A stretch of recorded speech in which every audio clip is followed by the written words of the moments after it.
and welcome to another presentation of Ice Hockey on PackTV. I'm Max Gore, and joining me is Joey Bianconi, and tonight we'll be taking on the Kentucky Wildcats.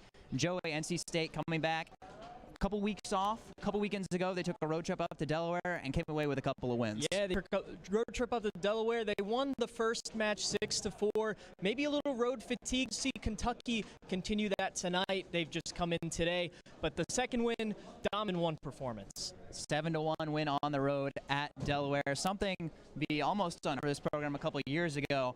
A testament to the team Tim Healey built here at NC State. Couple notes on the lineup tonight for the Icepack. Eric Todd will be drawing back from an injury that he sustained in the North Carolina game to kick off. A couple other shuffles around. Drew Bressingham will play on that fourth line with Eric Todd and Emmer. Charles Monteith getting bumped up to the third line. He'll play with Garrett Arini and Alex Fong, a connection on the Icepack for a while. And we see Alex Robinson on the back end again for the Icepack tonight. Robinson actually got moved to defense. Was on offense for the most part. We got moved to defense. Coach Tim Healey really likes him better on defense. A former before his time with the Icepack, now playing once again on the back end for State. Players we're watching tonight for the Icepack. Personally, I'm going to go with Riley Johnson. Offensive spark plug, a microwave, can get hot at any moment and make plays. Only 4 points on the year, so not necessarily up to probably the standard that he would expect from himself. I'm looking for the score sheet tonight. I'm looking for Parker Zarek. Last game, he just scored his 100th ACHA. He's looking to continue getting hot in this game tonight. I can't wait to see what he does. Yeah, loaded with offensive talent, but they'll have to limit the talent from the other side. Wildcats. We'll preview tonight's opponent after a short commercial break. You're watching hockey on PackTV.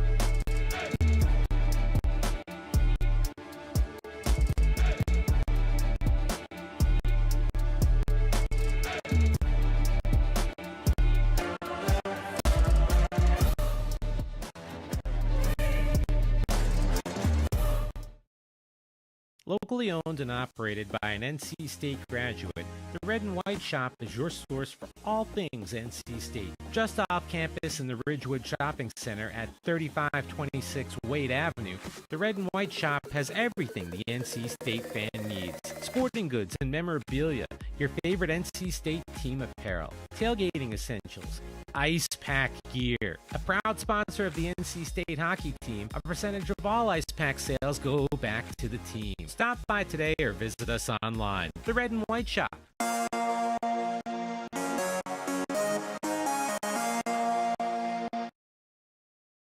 Pre-game coverage on PackTV, where the Icepack are just minutes away from taking on the visitor, the Kentucky Wildcats. And as I understand it, Joey, Kentucky is actually off to a pretty good season. Yeah, they're off to a 7-1 start after not playing last season, which their only loss is really whole game there off a 2-series game.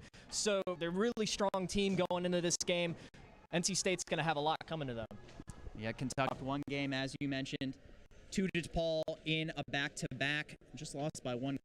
Definitely one of the more dangerous opponents the Icepack have seen this year, partially part due to their talented top line.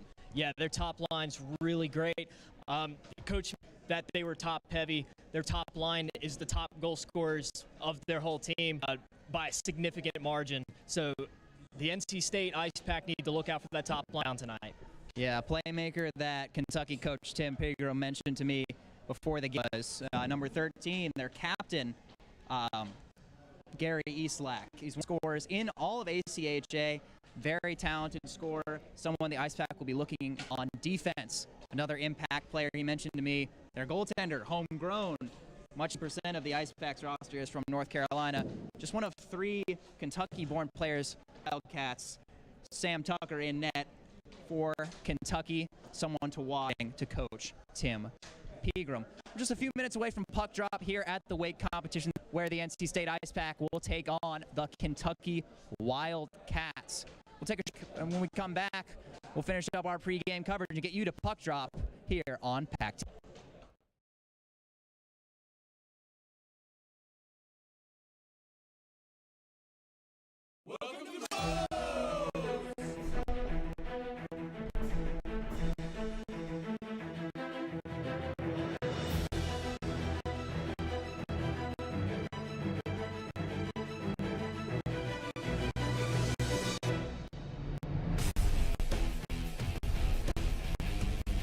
We build it, you demolish it. The legendary Home Wrecker Burrito. Come build yours today with 20+ fresh ingredients. First online order, 10% off. Promo code ONLINE. From the top of D.H. Hill Library. Don Diablo. Oh yeah, this is actually like in my studio. WKNC HD3 Raleigh. Hey, what's up and what's going on, folks? It's Kid Kinetic, your boy, up here at the top of the hour. And guess what I got? A treat that's too sweet to beat. This is Wolf Bites Radio. Oh, that's really sweet. NC State.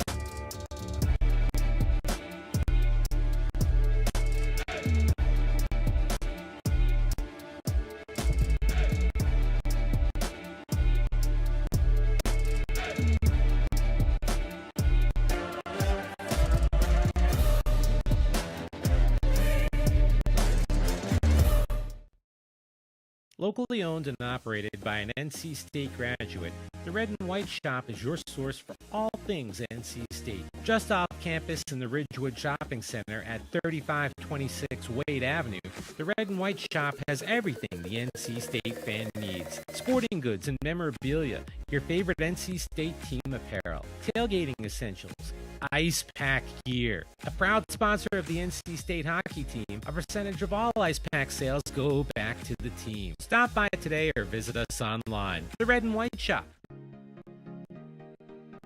So with the fans, I mean, it sucks not having them here this year because they're an integral part to any time we have a home game. Their support and helping us get to nationals 2 years ago was just incredible, and how the community kind of rallied behind us and helped us get there. I mean, that was amazing. So if we could even have some semblance or replication of what happened 2 years ago this year, that would be absolutely unreal. This year specifically, we have a really good shot to, find some success and have a shot at winning that national title. And, the boys in the room believe we can do it. The coaches believe in us. Any support we can get would be amazing. You can donate at www.icepackhockey.com. This would help our team get to nationals, pay for flights, hotels, any transportation like buses and things like that. So we'd really appreciate your help in getting us there and helping us achieve our ultimate goal of winning that national championship. Thank you.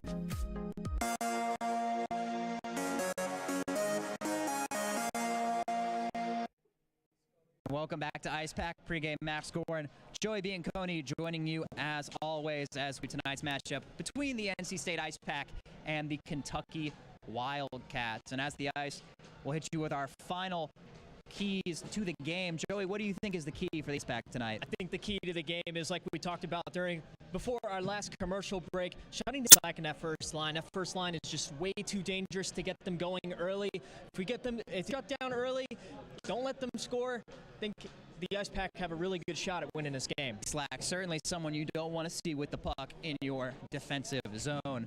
My key for Kentucky is going to be staying out of the penalty box. NC State's power play this season, a clip of 50%, 16 of 32, and that's including an 0 for 8 performance at Liberty's Division I team, a lethal power play for Tim Healey's, and Kentucky does not want to give them any opportunities. No, absolutely not. And if you get 0 for 8 start in the power play against Liberty, that's a 75% conversion rate for them, so their power play is a couple of talented teams in ACHA Division II out to match up here at the Wake Competition Center tonight. We'll take a short break, and when we come back, drop on PackTV. Locally owned and operated by an NC State graduate, The Red and White Shop is your source for all things NC State. Just off campus in the Ridgewood Shopping Center at 3526 Wade Avenue, the Red and White Shop has everything the NC State fan needs. Sporting goods and memorabilia, your favorite NC State team apparel, tailgating essentials, Icepack gear, a proud sponsor of the NC State hockey team. From the top of D.H. Hill Library, Don Diablo. Oh yeah, this is actually like in my studio. WKNC HD3 Raleigh. Hey, what's up and what's going on, folks? It's Kid Kinetic, your boy up here at the top of the hour. And guess what I got? A treat that's too sweet to beat. This is Wolf Bites Radio. Oh, that's really sweet. NC State.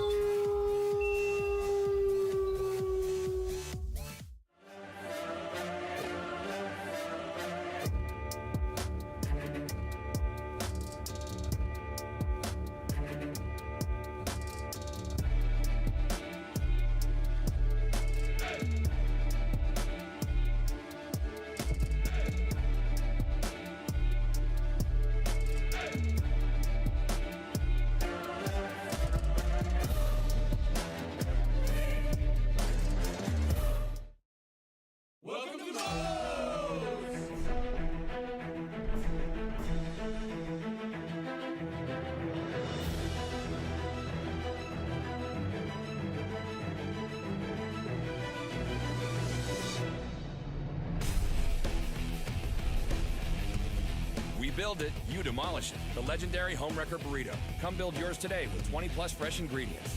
First online order, 10% off. Promo code ONLINE.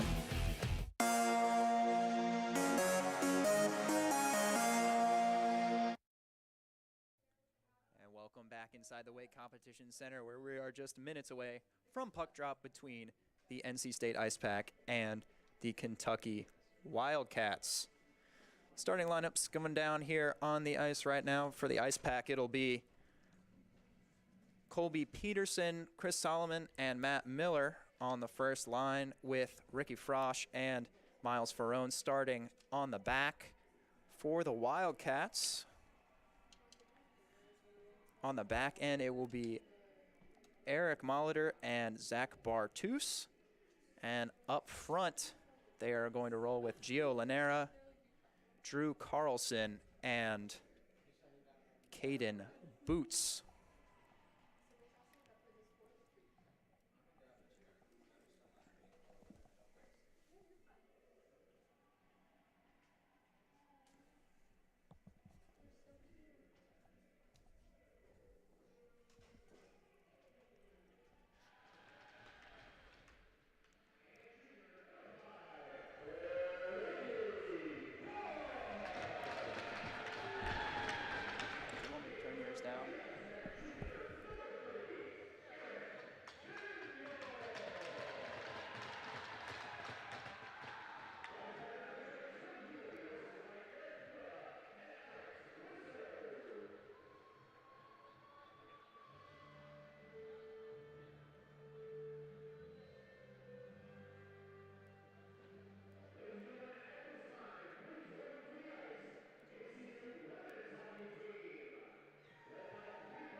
Locally owned and operated by an NC State graduate, the Red and White Shop is your source for all things NC State. Just off campus in the Ridgewood Shopping Center at 3526 Wade Avenue, the Red and White Shop has everything the NC State fan needs. Sporting goods and memorabilia, your favorite NC State team apparel, tailgating essentials, Icepack gear, a proud sponsor of the NC State hockey team. A percentage of all Icepack sales go back to the team. Stop by today or visit us online. The Red and White Shop.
Shoutouts, as always, to the recorded national anthem clip playing here at the Weight Competition Center.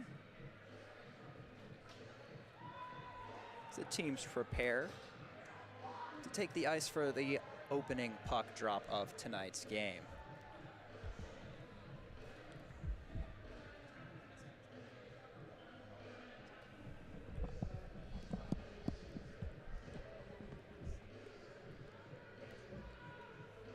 Final adjustments from the coaches, and these teams will take the ice.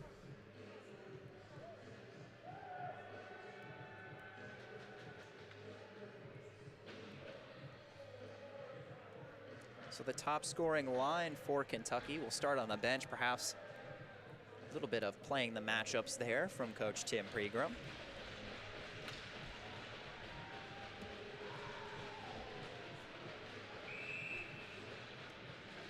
And here's the opening puck drop, and we are squared away.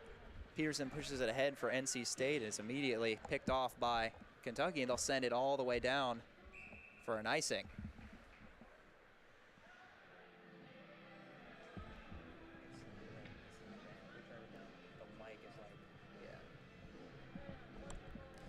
So an early offensive zone draw for NC State. Matt Miller will take it. Wins it back to Peterson, who will flip it in deep. Chris Solomon takes a hit, loses the puck. Kentucky eventually clears the zone. They'll come back and regroup. Caden Boots. Boots throws it out wide to Lanera. Falls off the stick onto Ricky Frosch's tape. NC State preparing to break out. Intercepted again. There's Eastlack with a little flip to the middle. Puck is loose. Pad save by Daniel, and he'll cover it. And Kentucky really had an opportunity there to score early in this one. Good pad save there by Eric Daniel. Eric Daniel making his fourth start of the season. Excellent performances so far with a 1.33 goals against average and a .930 save percentage. Draw is tied up, chopped ahead by the Wildcats. So retrieved in the corner, it goes behind the net. The freshman, Avery James, pushes it ahead. Flipping it through the neutral zone. Kentucky quick to come back and intercept. Through the middle with some speed, it's D'Amico. He throws it all the way around and back to Tim Burke. NC State escapes with it, Riley Johnson. It's dropped for Parker Zarek. Zarek fresh off his 100th ACHA point. He controls it on the sideboard now.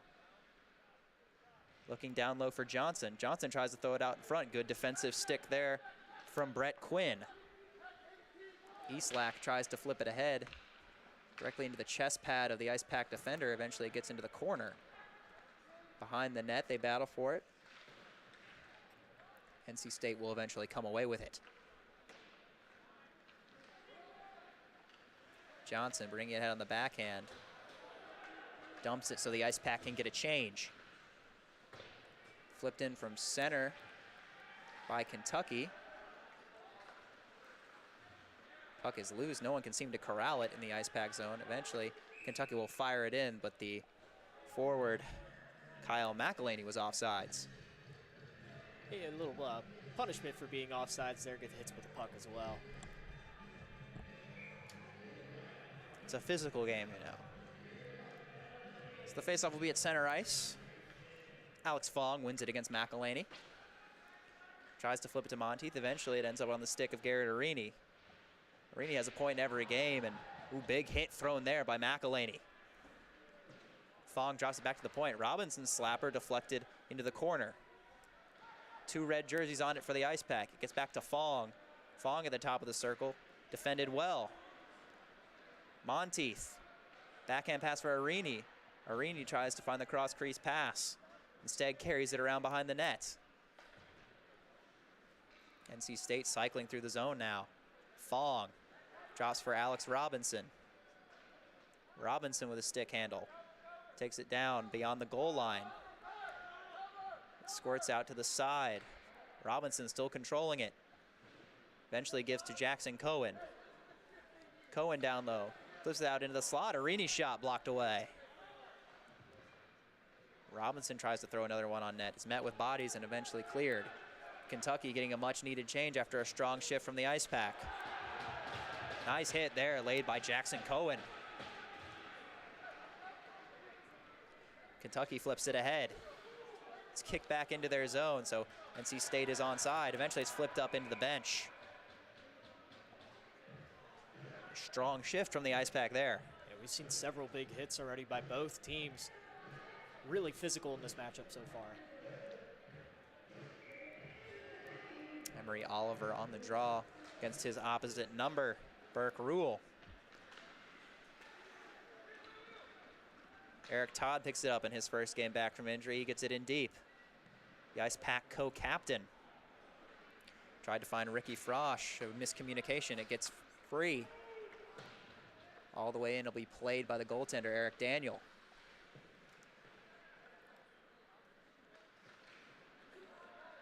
Good back and forth competition thus far. Breshingham through the middle now. Throws it off the end wall. Ooh, Kentucky goaltender came out to poke at it. It was a physical play. Puck got out. So they'll play on. NC State really had an opportunity there. Goalie couldn't recover. He was on his knees outside the net. If NC State just recovered that a little quicker, that would have been a free goal. Took a little bit of a physical hit there. Pass across. Low wrister swallowed up by Tucker, and he'll freeze it. And Kentucky took exception to a physical play on their goaltender when he was outside of the crease. Yeah, that was a good save by Tucker. He came out of the box, saved that. Playing a little aggressive. That's what got him out of the box originally. Almost gave NC State a free goal, but he ends up making a good play there. Warning there from the official on the faceoff. It is eventually won by Drew Carlson for Kentucky, but NC State regains control. The co-captain, Chris Solomon, gets it in deep for Peterson, Colby Peterson. Battling for it along the boards. They're still jostling away at it. Eventually gets moved along the sideboard. Kentucky takes it out. Drew Carlson with a lot of speed through center. Puck escapes his tape. Ooh, puck thrown on net from the sideboard, saved by Daniel. Didn't seem to be expecting that one. And NC State will regroup. Signal from Miller behind the net to Solomon, and they'll get it started. Chris Solomon through the middle. Deeks a defender. Tries to go through the wickets of another one, but is met. Beautiful skating there by Solomon. Almost got by all of them. Colby Peterson now will carry it in. Goes cross ice for Matt Miller. Miller tries to flip it on net. Peterson will go reclaim it. Dangling around a couple white shirts, he gets it in deep.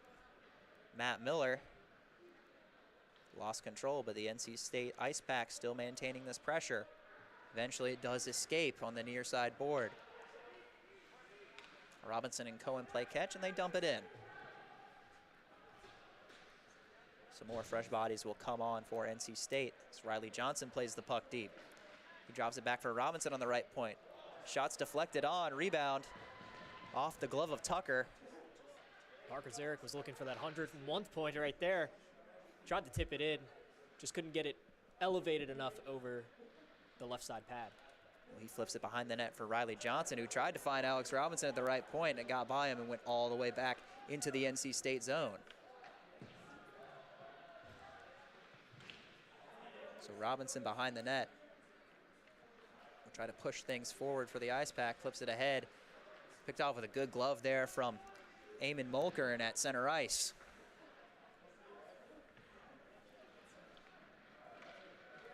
Kentucky gives it away. Johnson, some speed on the backhand. Makes a move, tries to flip it on net, couldn't quite connect with it. So here comes Gary Eastlack. His shot is saved and covered by Eric Daniel, pardon me. Yeah, that was a close one by Daniel there. Let's take a look at the replay here. just have a lot of fast bodies on the ice right now. Eric Daniel makes a good save here. Just couldn't grasp it in the glove. Ends up making a cover. We'll get an offensive zone face-off for Kentucky. Heads-up play to control the rebound by Eric Daniel. In the corner now, Dan Cortapella. He receives it behind the net. Looking to make a move, hounded by the veteran defenseman Victor Hugo. NC State pushing ahead. James has got it. Up to Fong. Fong will tip it in deep. Kentucky now looking to break it out.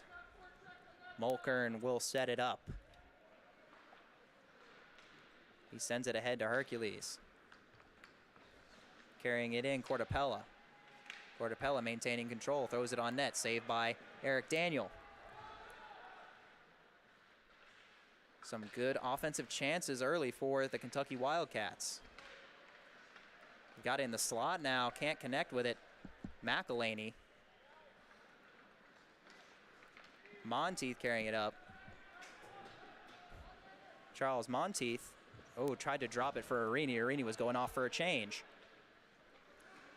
Bringing it in now. Offsides will be Eric Molitor. It'll be a face-off just outside of the NC State zone.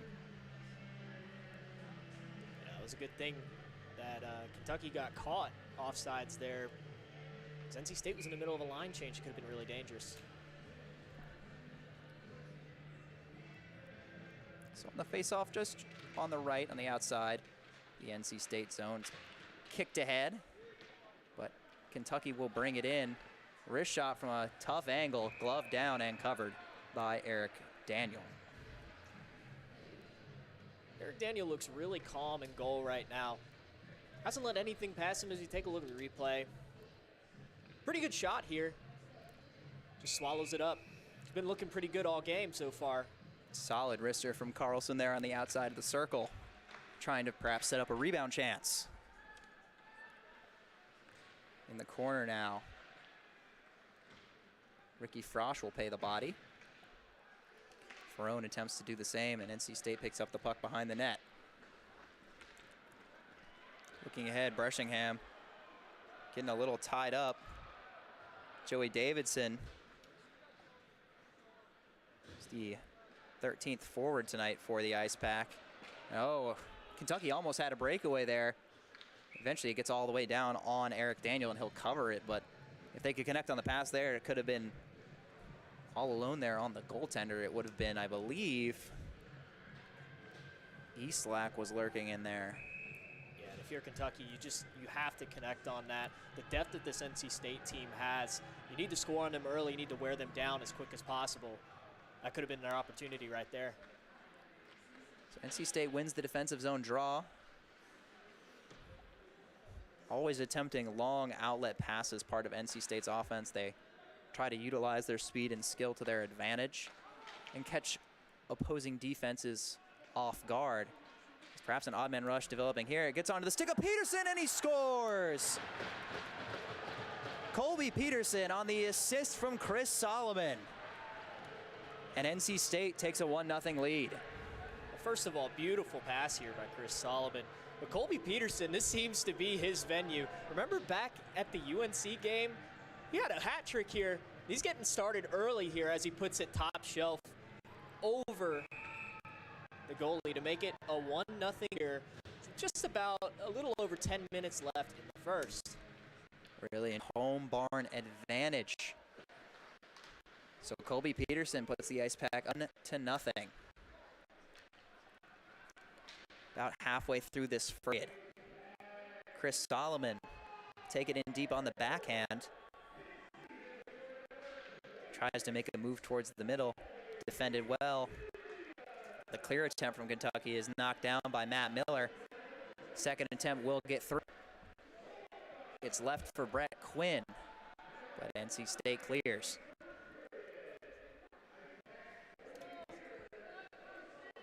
And captain defenseman Tim Burke now circles and waits for, can get the breakout. It's chopped in. We'll retrieve it behind the net. Give for Zach Robinson. Robinson can't maintain control. Emery James controlling the puck well. Gets it up to Solomon. Solomon will dump it. Go for a line change. It's a delayed penalty against the Wildcats. A touch up there from Burke. We'll see what the call is here.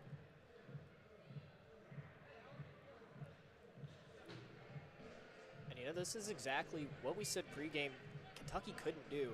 NC State 50% on the power play so far this year, which is just extraordinary. You cannot send NC State, especially this early in the game, on the power play. This could potentially be a 2-0 game for Kentucky that's going to be hard to come back from. That's not a sight you want to see for the Wildcats. Gary Eastlack, their captain and top scorer, will sit 2 minutes for checking from behind. So the Icepack's lethal power play will get started. Riley Johnson in the corner. Battles 2 white jerseys, comes away with it. It gets to Solomon. Hugo now, back for Solomon. Solomon on the right circle. It hopped off his stick. Hugo at the point. Zarek, cross ice. Solomon in front for Arini. The tip, it's loose. And contained in the pads of Sam Tucker. Good recovery from Tucker there to avoid letting up another goal. Incredible save there by Tucker.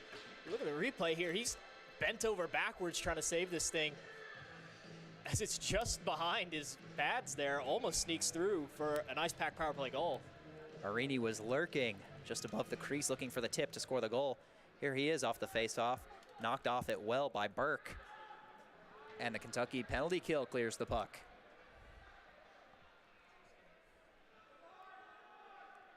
NC State will set it up once more. Many of their most dangerous scorers out there on the ice on the man advantage.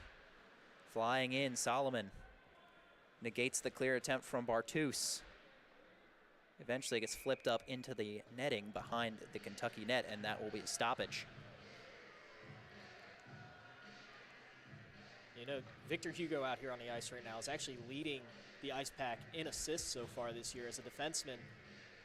You're gonna want to keep an eye on him as he tries to center pucks, especially on the power play. When you have a man advantage, you could get him another assist on the season. And it certainly does not hurt that assist total that he is out there on the, some would say, top power play unit for the Icepack. They have a red and a white unit that they like to deploy out there. And Hugo seems to know what he's doing in that point position on the power play. And you know, his only 8 points on the season are all assists. You say he's a team player. Unselfish. Does have a bit howitzer of a slap shot, though. Something Tim Healey likes to utilize, especially on that man advantage. Try to find tips or any deflections out in front. So the Icepack will carry it in on the power play. 30 seconds remaining on the man advantage. Gets back to Avery James. He gives for Eric Todd. Todd from the left circle. Passes it just by the far post. The point now, James. Gets across for Robinson. Alex Robinson's wrister into the chest pad of Sam Tucker. We've said it about a lot of opposing goaltenders against NC State this season, but Tucker looking very sharp so far for the Wildcats. Yeah, just like Eric Todd out here. Both goalies are looking phenomenal right now. Both of them making really good saves, as we see right there with that shot on goal by Alex Robinson. Kentucky wins the draw, immediately flips it out, and that will just about do it for the power play as the final seconds tick off. Eastlack is released from the box, and we are 5-on-5 once more. And you know, if you're Kentucky, mentioning this NC State power play and how effective they've been, actually killing one of these penalties could give them some major momentum going forward. Kentucky now will dump it in cross corner. They battle away for it. Portapella's in the area. They flip one on from the side boards. Covered. Danger avoided once again for Eric Daniel. You know, ignoring the power play for a second, Kentucky's actually played really well. They're outshot NC State so far 7-6 in this period. They just haven't had one to fall just yet because of Eric Todd's wonderful goaltending so far. Johnson now pushing ahead off the faceoff with a lot of speed through the neutral zone. Chases after the puck. Ooh, takes a big hit from Eric Molitor. And Johnson is slow to get up in the corner. He's holding his arm. That doesn't look good. As going the other way, it's Kentucky. Puck rebounds out in front off an NC State skate, and it goes in. Just a nightmare play for the Icepack. An injury at one end and a bad bounce on the other, and we've got a 1-1 hockey game.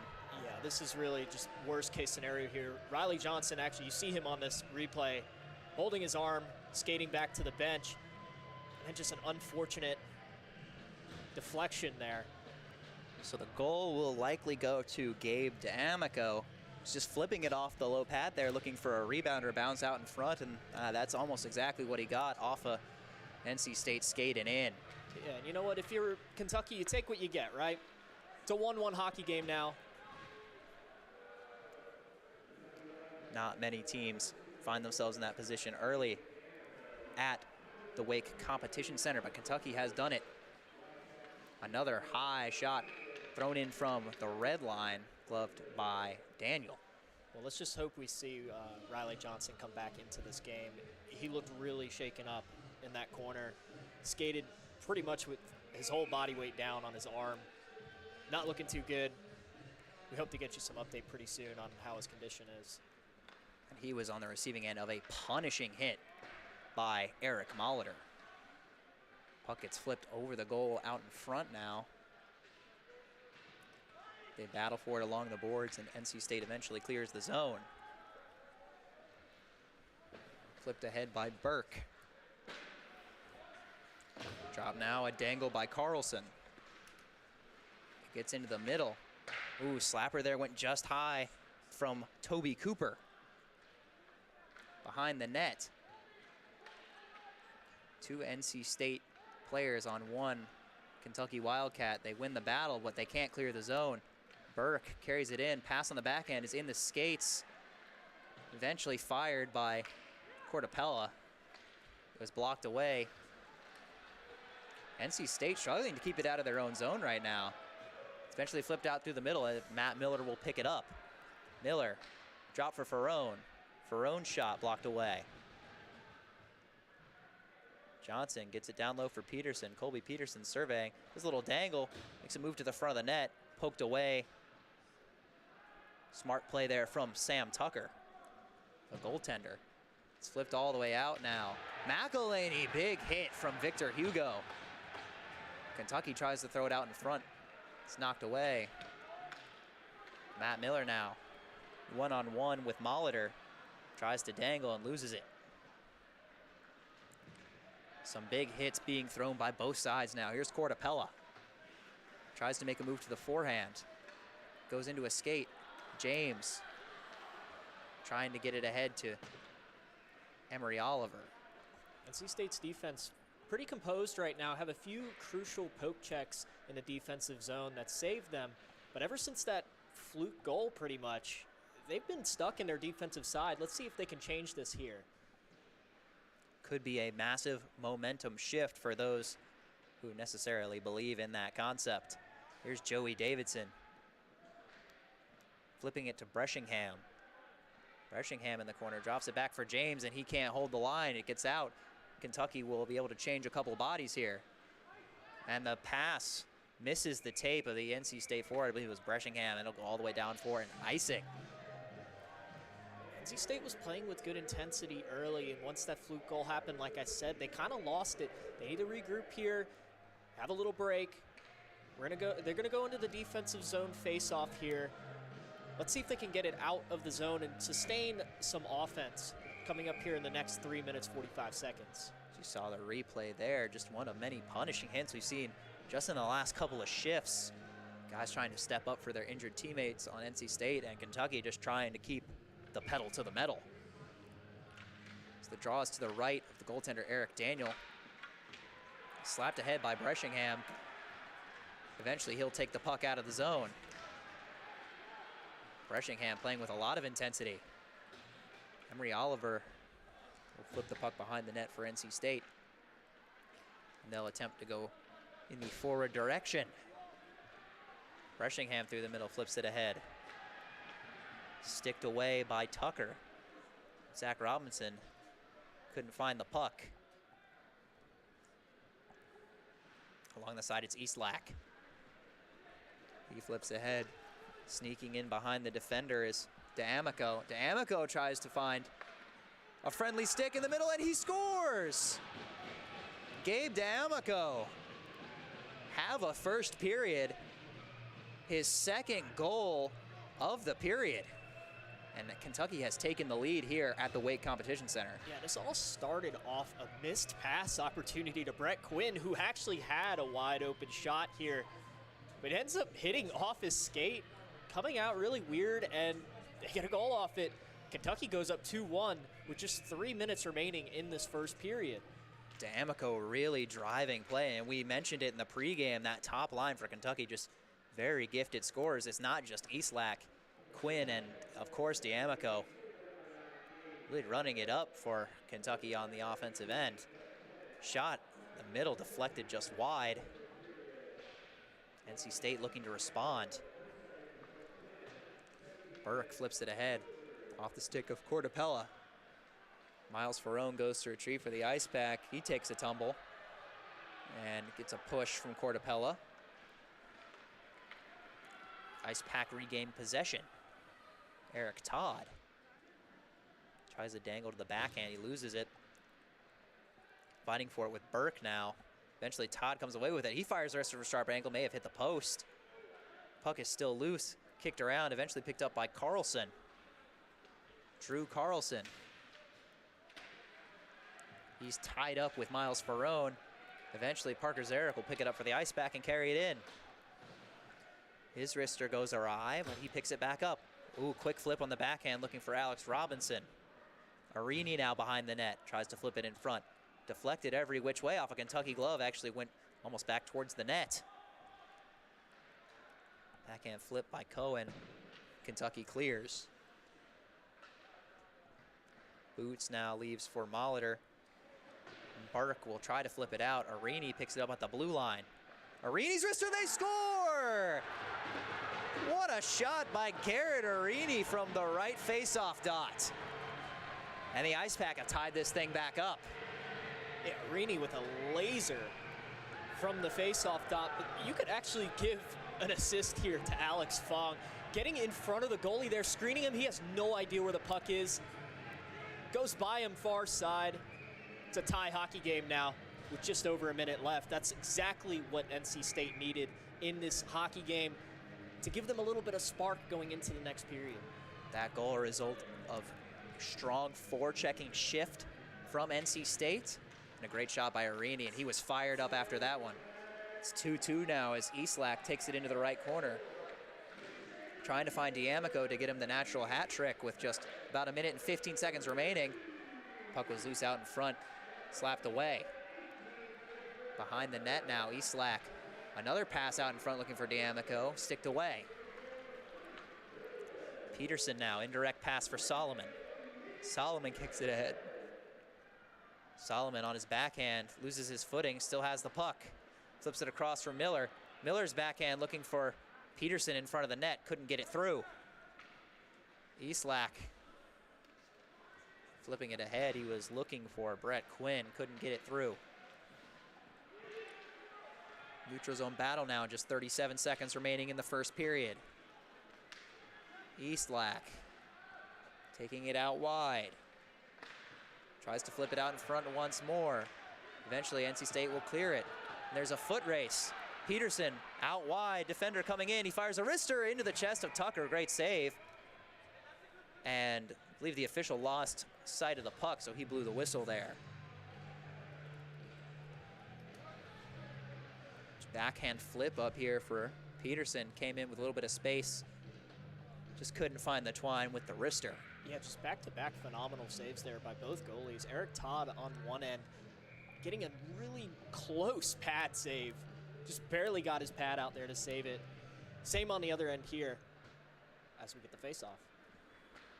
Puck is immediately flipped out by Kentucky with just 12 seconds remaining. Now it gets all the way behind the NC State cage. As you see the seconds tick away up on the scoreboard, Puck goes off a shin guard into the neutral zone, and that will do it for the first period. Lots of great back and forth action between Kentucky and NC State. 2 goals for Gabe D'Amico on Kentucky, and a goal from Garrett Arini tied up the game with just about a minute and a half left in the first period. So we go to the locker rooms. 2-2 is the score. We'll take a short break. When we get back, some intermission coverage on PackTV. Welcome to the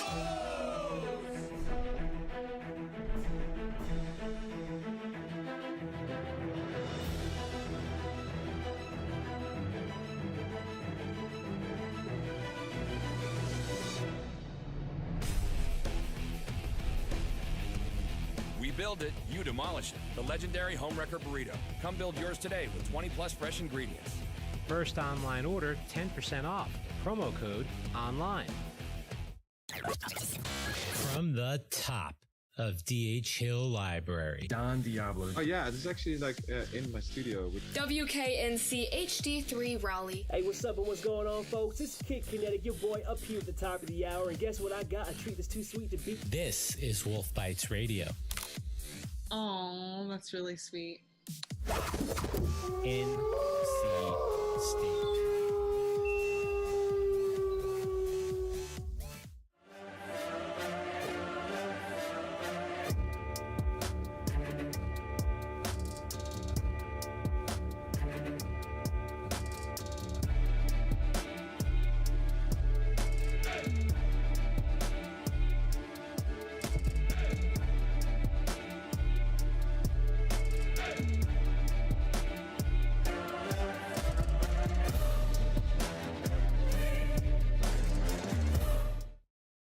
Locally owned and operated by an NC State graduate, the Red and White Shop is your source for all things NC State. Just off campus in the Ridgewood Shopping Center at 3526 Wade Avenue, the Red and White Shop has everything the NC State fan needs. Sporting goods and memorabilia, your favorite NC State team apparel, tailgating essentials, Icepack gear. A proud sponsor of the NC State hockey team, a percentage of all Icepack sales go back to the team. Stop by today or visit us online. The Red and White Shop.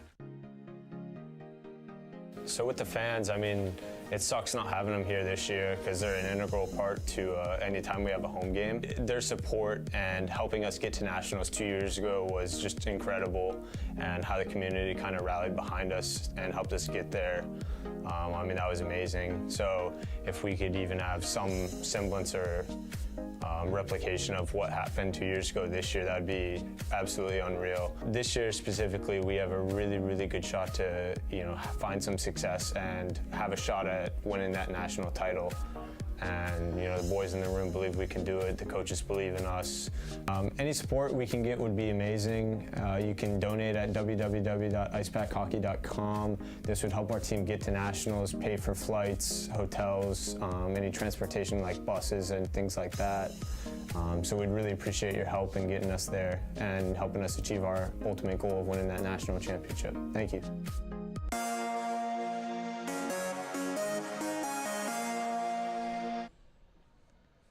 And welcome back to PackTV for intermission coverage. Tonight's matchup between the NC State Icepack and the Kentucky Wildcats. 2-2 after 20 minutes here at the Wake Competition Center. And it was an action-packed first period, wouldn't you say, Joey? Yeah, the teams are matching intensity here. NC State kind of lost a little bit midway through that period, but they got it back with the Arini goal. Now, Riley Johnson still did get hurt, and I didn't see him back on the ice in the first period. So let's hope we see him back in the second period. But other than that, both teams look pretty sharp. The goaltendings look good. Both teams are playing with real good intensity. So let's hope to see that continue on into the second period. Yeah, and that Riley Johnson injury, pretty much a nightmare play for NC State. A big turning point there in the first period. He's injured at one end, and Gabe D'Amico for the Wildcats takes it down, throws it out in front, hits an NC State skate, and it was 1-1. And at that point, again, some may not be believers in the concept of momentum, but you could almost see an energy change there, and D'Amico came down, scored another one for Kentucky to take the lead. And if not for the Arini goal with about a minute and a half left in the first period, it could be some very different energy during this intermission. Yeah, definitely. The Arini goal definitely sparked NC State's offense again. which got them kind of motivated throughout that last 3 minutes of the period, and they look to continue that on into the second period. Kentucky playing an excellent game, a road game here. The first of two, these teams will play again tomorrow. They killed a penalty on that NC State power play there, and that could have been a springboard as well, giving them a lot of that energy, that motivation to continue on and really push forward. And that top line, like we were mentioning pregame, very strong. All three, clearly some gifted playmakers there in the offensive zone. Yeah, killing off that power play really gave Kentucky some momentum there to go off and score off what I call a fluke goal, but still, it was a 1-1 hockey game at that point. You can't ignore that. However, it did generate some spark for them, let's just say. And, they went up 2-1 at one point, but NC State brought it back 2-2 at the end of the period. On the scoreboard, they don't ask how, they simply ask how many. 2-2 between the NC State Icepack and the Kentucky Wildcats. We'll take a short break. When we come back, some more intermission coverage here on PackTV. Locally owned and operated by an NC State graduate, the Red and White Shop is your source for all things NC State. Just off campus in the Ridgewood Shopping Center at 3526 Wade Avenue, the Red and White Shop has everything the NC State fan needs. Sporting goods and memorabilia, your favorite NC State team apparel, tailgating essentials, Icepack gear. A proud sponsor of the NC State hockey team, a percentage of all Icepack sales go back to the team. Stop by today or visit us online. The Red and White Shop. From the top of D.H. Hill Library, Don Diablo. Oh yeah, this is actually in my studio with WKNC HD3 Raleigh. Hey, what's up and what's going on, folks? It's Kid Kinetic, your boy up here at the top of the hour, and guess what I got? A treat that's too sweet to beat. This is Wolf Bites Radio. Oh, that's really sweet. NC State.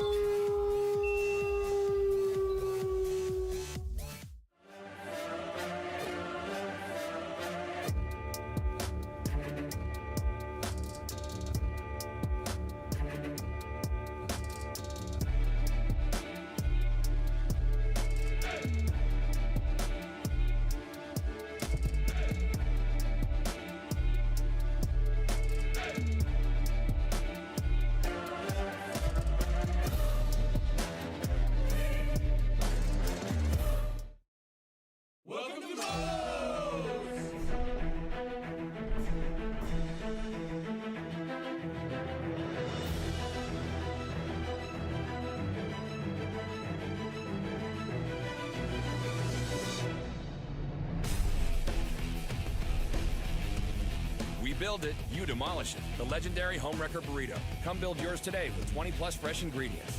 First online order, 10% off. Promo code ONLINE.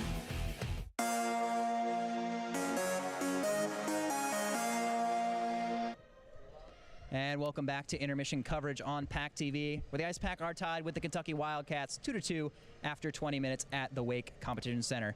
Joining me now is Garrett Arini from the Icepack. And Garrett, you scored a goal there late in the period after a result of a long forechecking shift.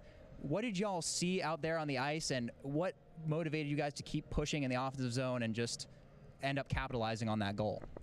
Well, it was a late shift, so obviously we were tired, but kind of the opportunity came, he chipped it. They tried flicking it out of the zone, and it came right to me, and I just went in and shot it. Luckily, we had a good screen in front by Charles and Fonger, so. Kentucky with 2 goals here in the first period, something that doesn't happen from a lot of road opponents at the Wake Competition Center. How are you guys looking to respond in the second period?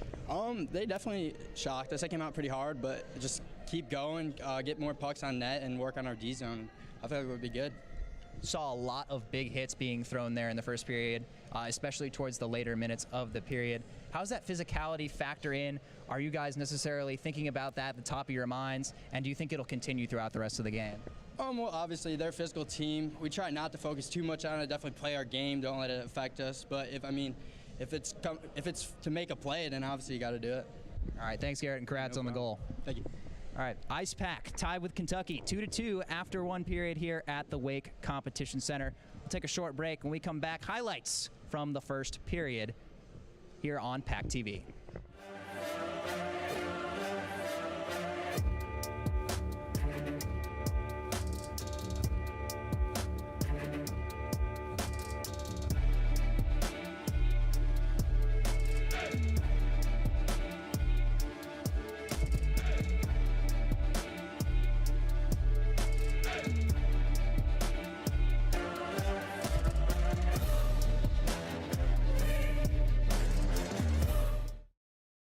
Locally owned and operated by an NC State graduate, the Red and White Shop is your source for all things NC State. Just off campus in the Ridgewood Shopping Center at 3526 Wade Avenue, the Red and White Shop has everything the NC State fan needs. Sporting goods and memorabilia, your favorite NC State team apparel, tailgating essentials, Icepack gear. A proud sponsor of the NC State hockey team, a percentage of all Icepack sales go back to the team. Stop by today or visit us online. The Red and White Shop.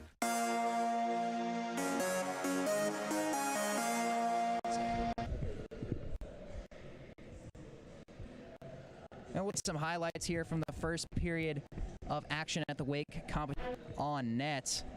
Something that NC State has not really experienced at home in a while, Joey. No, definitely not. They haven't really faced an opponent like this at home. Locally like owned and operated by an NC State graduate.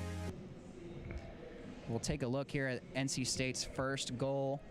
Just bringing it in wide with Solomon. He tried to pass it across. It hit a stick, but still ended up on the tape of Colby Peterson, and he drove it home for the first goal of the contest. Lots of back and forth action in this game. For a while, NC State was controlling the puck in the offensive zone. Actually had a power play, and were not able to convert on the man advantage. Yeah, that was huge for Kentucky. Just knowing how dominant this NC State power play was, generated some momentum for them.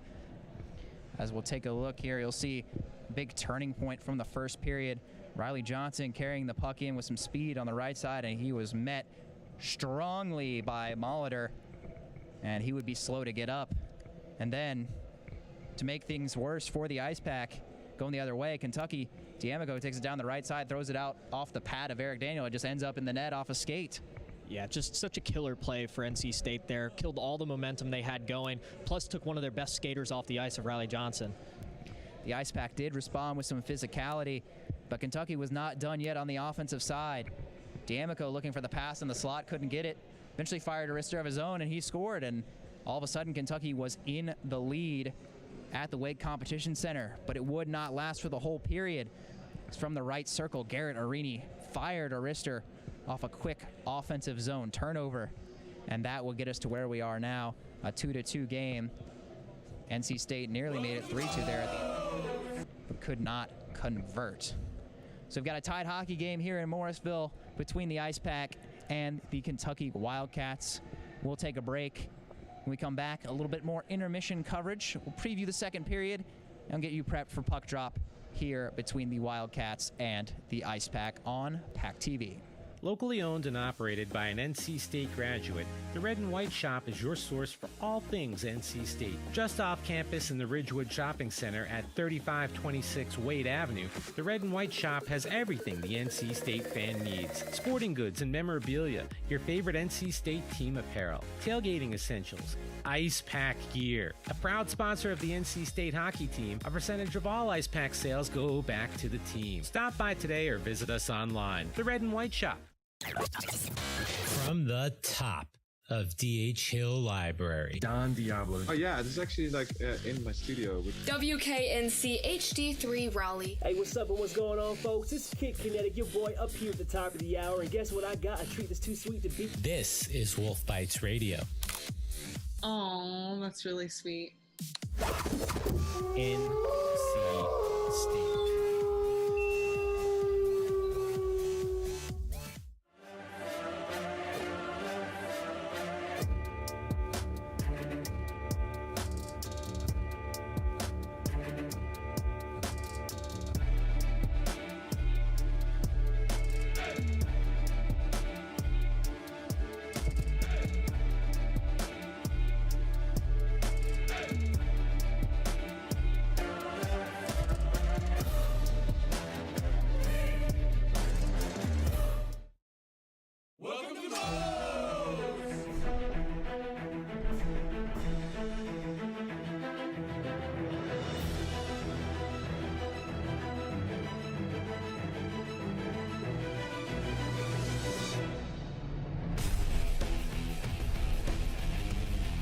Build it, you demolish it. The legendary Homewrecker Burrito. Come build yours today with 20+ fresh ingredients.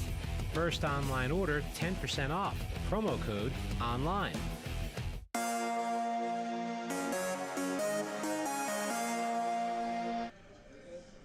And welcome back to intermission coverage. This game between the NC State Icepack and the Kentucky Wildcats. 2-2 the score after 20 minutes here at the Wake Competition Center.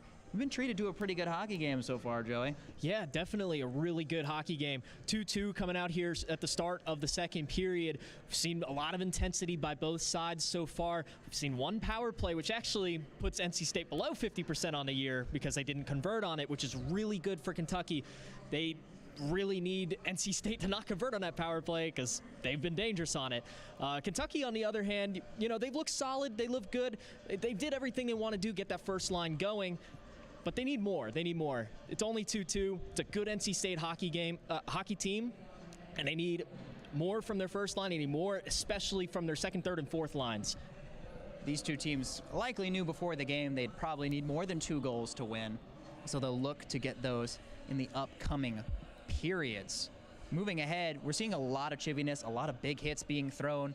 You know, these guys are growing perhaps to dislike each other. You know, there was a physical play early in the first period involving Kentucky's goaltender, Sam Tucker. There was the big hit laid on Riley Johnson, and then the response from NC State.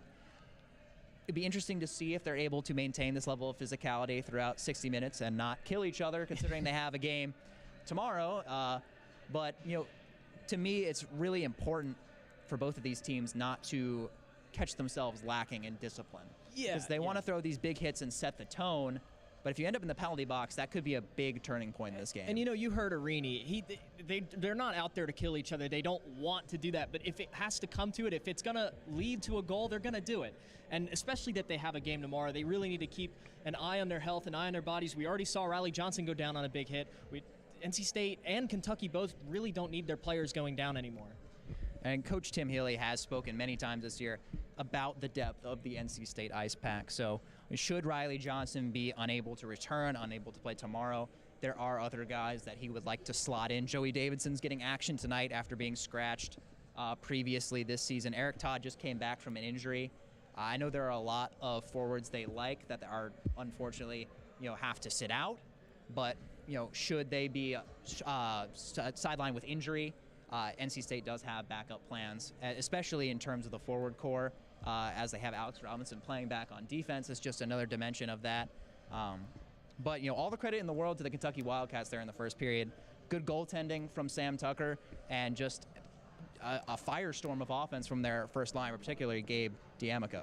Yeah, Gabe D'Amico looking real sharp out there. Eric Todd, though, looking really good in net, along with Parker in the other side of the net. You know, going back to this NC State team, talking about their depth, this is a next man up team. That's what Coach Tim Healey refers to this team as. As we've seen so far this season, the lines haven't been the same for most of the games other than the 2-game series out in Delaware. Now, even tonight, Eric Todd coming back from injury, that puts him on the 4th line. That kicks some guys off, but there's guys willing to come back up and fill those voids if needed. You know, hopefully it wouldn't come to that for NC State, but they seem to be prepared in the event of that happening. 2-2 between the NC State Icepack and the Kentucky Wildcats, two of the, you know, great scoring teams here in ACHA Division II. Second period action coming up. We'll take a short break. When we come back, puck drop in the second period here at the Wake Competition Center. I think we extended that pretty.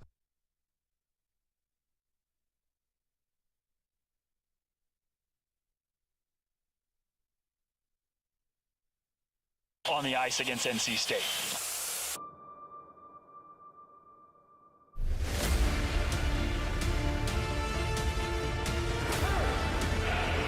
NC State with the goal.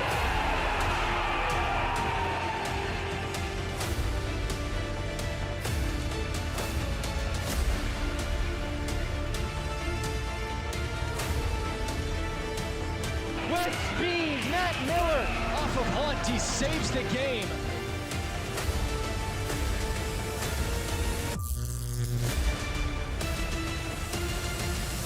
Let's go!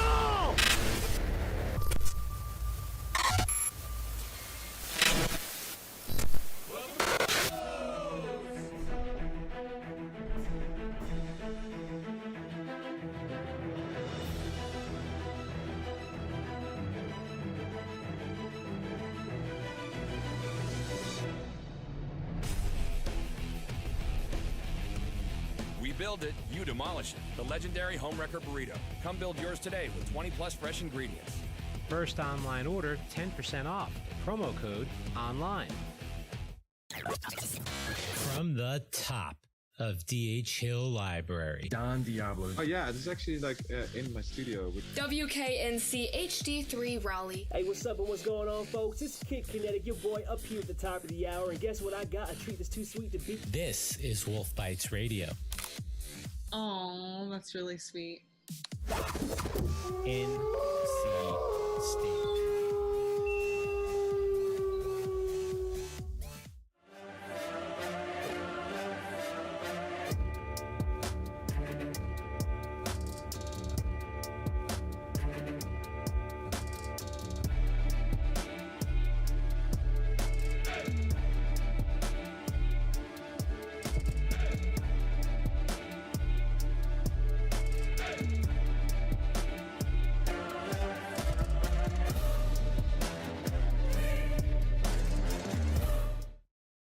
Locally owned and operated by an NC State graduate, the Red and White Shop is your source for all things NC State. Just off campus in the Ridgewood Shopping Center at 3526 Wade Avenue, the Red and White Shop has everything the NC State fan needs. Sporting goods and memorabilia, your favorite NC State team apparel, tailgating essentials, Icepack gear. A proud sponsor of the NC State hockey team, a percentage of all Icepack sales go back to the team. Stop by today or visit us online. The Red and White Shop. So with the fans, I mean, it sucks not having them here this year because they're an integral part to And welcome back inside the Weight Competition Center, where we are just about set for some second period action between the Kentucky Wildcats and the NC State Icepack. And Joe, I believe we have an injury update here. Yes, we do. Injury update on Riley Johnson. He is deemed unfit to play for the rest of the game, which puts up his availability for tomorrow in question, which is really big loss for NC State. But like we said in the intermission, it is a next man up team, so they do have bodies to fill that void on that first line. A lot of talent and depth on that NC State forward core. Tim Healey will drill that into your head that they have guys that should be playing every night that have to sit out. So here we go for the opening puck drop, second period. Getting the scoreboard all squared away. And there it is. One back by Matt Miller, and NC State will look to break this tie. It's immediately picked off by Kentucky, but crossing off sides was Gabe D'Amico. D'Amico, 2 goals in the first period for Kentucky, driving a lot of the offensive play for the Wildcats. Faceoff gets back to Avery James, and he'll double back. Get things set up. James ahead to Solomon. Chris Solomon with some speed on the back end of the left side, lost his footing. Still has the puck, throws it out in front. Off a stick, it gets to Hugo at the point. Hugo's wrister blocked away. Kentucky with numbers to the middle. It's dropped. D'Amico's wrister just fired it high, looking for the hat trick. D'Amico real close there to a hat trick very early on in this game. Odd man rush for NC State, just off the stick of Matt Miller. Could have had a shot on a 2-on-1 there. Battle for the puck along the sideboards. It gets back to the point. Frosch's wrister just to the right of the net. Solomon. Frosch again. Another wrister. Deflected down. Pad save. Rebound save by Tucker. It's loose. It gets behind the net. Eventually, Toby Cooper will try to break it out, but NC State still pressing forward. Excellent defense there by the Kentucky Wildcats. I believe that was Brett Quinn in there getting a save, actually, before it got to Sam Tucker. They continue to mix it up behind the net. Eventually gets out to Eric Todd in the slot. His one-timer deflects up and out into the mesh. Yeah, both teams already out of the gate here. A lot of intensity, just like we saw in the first period. A couple of scoring chances on both sides so far. Only about a minute, 30 seconds into this period. On the draw, Zarek wins it back. Frosch fires a shot, it's blocked down. Flipping it up and ahead of the Wildcats. There'll be no icing. Daniel will come out to play it, but it's immediately back into the grasp of a white jersey. Carlson has it in the corner. Gets it in down low to Boots. Caden Boots tries to flip it on the backhand and gives it directly to the Icepack defender, Ricky Frosch. They try to push forward. Zarek takes a hit. NC State maintains control. Zach Robinson's shot perhaps went off the heel, didn't get quite all of it, and it's frozen by Tucker. Yeah, just a weak shot there by Alex Robinson. He was looking for more on that. Just didn't get the part of the stick that he wanted. Easy save there for Sam Tucker. So we're going to have an offensive zone face-off for Kentucky. Or offensive zone draw for the Icepack, rather. Arini wins it back to Cohen. Cohen shot, maybe a pass there. The slot, it gets to Robinson at the right point. Banging away at the rebound, it was Alex Fong. NC State with all the offensive pressure thus far in the second period. Falling over, taking a spill is Fong, and there will be a Kentucky penalty as a result. Cohen's wrister blocked away. Kentucky touches up, and the Icepack will go on the power play. So that will likely be a trip, and it will be going against Eric Molitor. Oh, pardon me. Did a little pump, a little hesitation. I thought he was going in the box. He was just going to the bench. And I know you couldn't see it on your screen, but Eric Daniel there was in full-on track star mode trying to get off the ice so they could get an extra skater on. Unfortunately, NC State couldn't keep possession long enough until Kentucky touched it. So we get a 5-on-4 here. 2 minutes for Zach Bartus on the trip. Dangle there from Solomon. Fires his wrister just high. A beautiful move there by Solomon. Just a little high on the shot. Hugo, slap shot, gloved and covered by Tucker. Chris Solomon, a gifted scorer. We'll look at the replay here. Gets the puck, little toe drag. Back in the forehand and just ripped it barely high of the crossbar. Yeah, already just 15 seconds into this power play, already have 2 quality shots for NC State. And as they look to keep the pressure going here, to keep the puck on the outside. Solomon on the right circle, his low wrister goes wide in the corner. Gets back to Hugo. Hugo steps up, gives it to Zarek. Zarek, another drop for Hugo. His fake in the right circle. Maybe a miscommunication there. Puck goes all the way out. Kentucky unable to change here in the second period. Period of the long change. Arini now, tried to have a drop pass. Thought he had a teammate behind him, but instead it was Kentucky captain, Gary Easlack. Kentucky gets a much needed line change. NC State looking to set up the breakout here on the power play. Colby Peterson. A little dangle spin, still has the puck. Wrister shouldered down by Tucker. Smooth individual play from Peterson there, but a nice save from Tucker. And the Wildcats will clear it all the way down here on the penalty kill. 30 seconds remaining on the penalty to Bartus.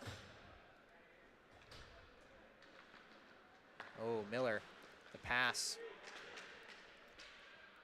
Couldn't find a friendly stick. Peterson carrying it through the neutral zone, gets it up to Matt Miller. Miller through the wickets, back to Peterson. Robinson picks it up. Zach Robinson with the wrister. Blocker save from Sam Tucker. Cleared all the way down, and that'll do it for the power play for the Icepack. 0 for 2 today. Quite surprising, don't you think? Excellent defense from the Kentucky Wildcats. Alex Robinson now. Carrying it on the backhand. Dangles around a defender. Tried to send it around behind the net. Couldn't. So you can see NC State once again on the advantage in terms of shots. But that means more saves for Sam Tucker, who's played a solid game in between the pipes tonight.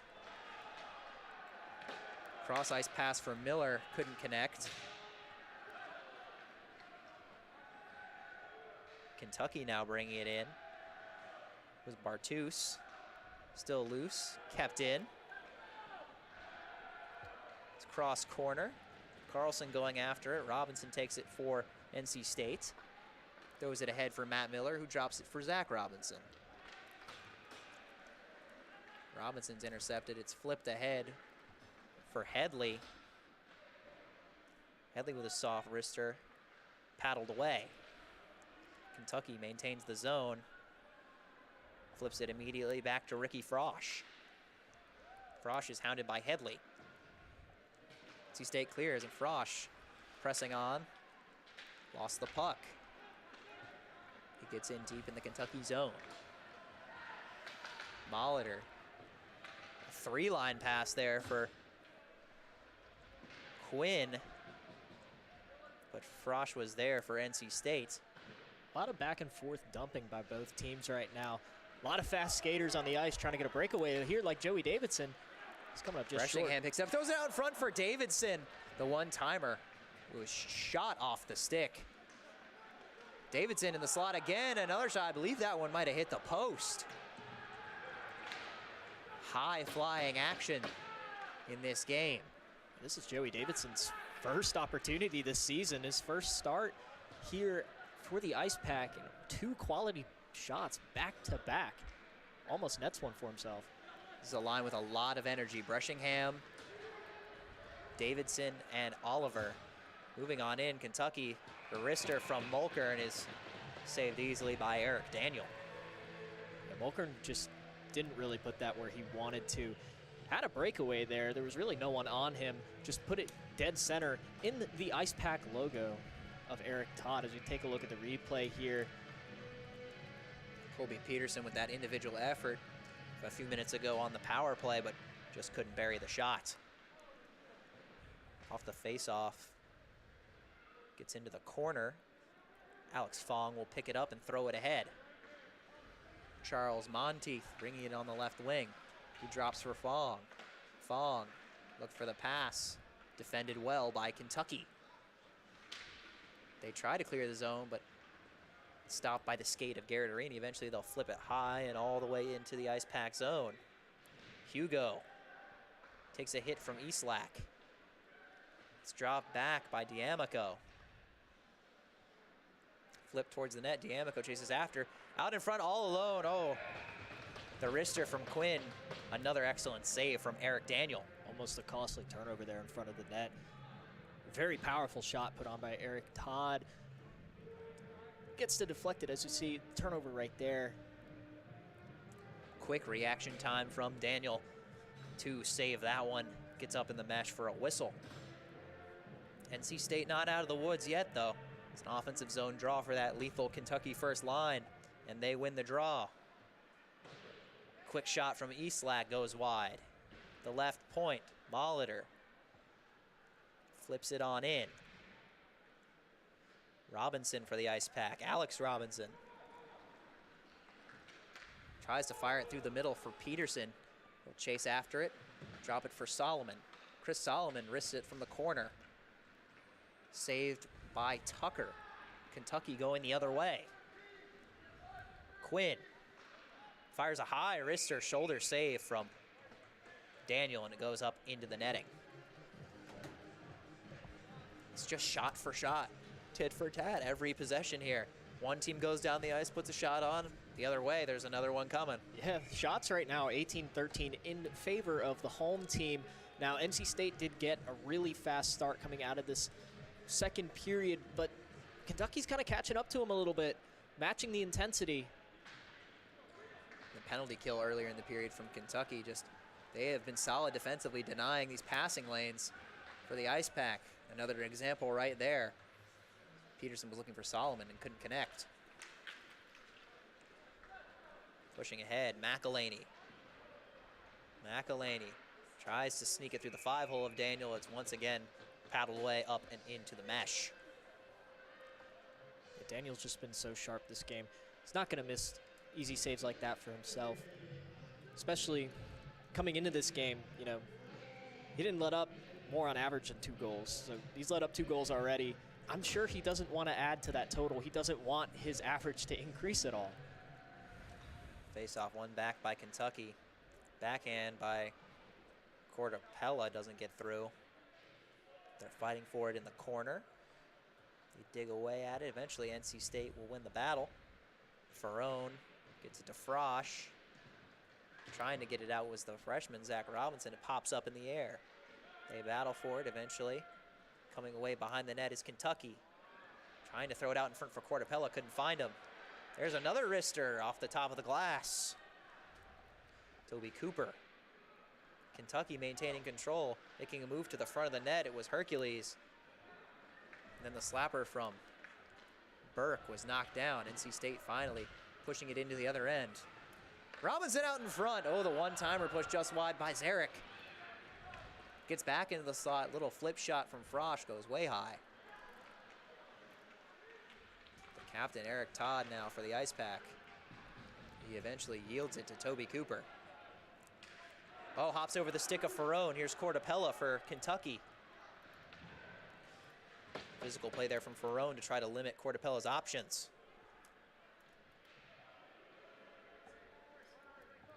We've seen an excellent forecheck from the Wildcats tonight. Boots gets it in deep for Carlson. Carlson tries to flip it back to Boots. It pops up in the air. Eventually, he gets it back. Slap shot from Cooper goes into the corner. Kentucky still maintaining the pressure. Gets back to Tim Burke. Burke's pass intercepted by Eric Todd. Todd on the right side now. Flips it up ahead. A little backhander from Zarek. Couldn't find Twine. Out in front, and they score! Avery James, the freshman, on a second chance opportunity. The Icepack take the lead. Yeah, beautiful pass from behind the goal here. Parker Zarek. You see Avery James just there in the center, nobody on him. For an easy goal, puts the Icepack up 3-2. Great heads-up play by Avery James to hop in. And then the pass from Zarek right on the tape. And he buried it. Tell you what, this coaching staff and team is very fond of the freshman, Alex James. You just saw another reason why. Very gifted offensive player on the blue line.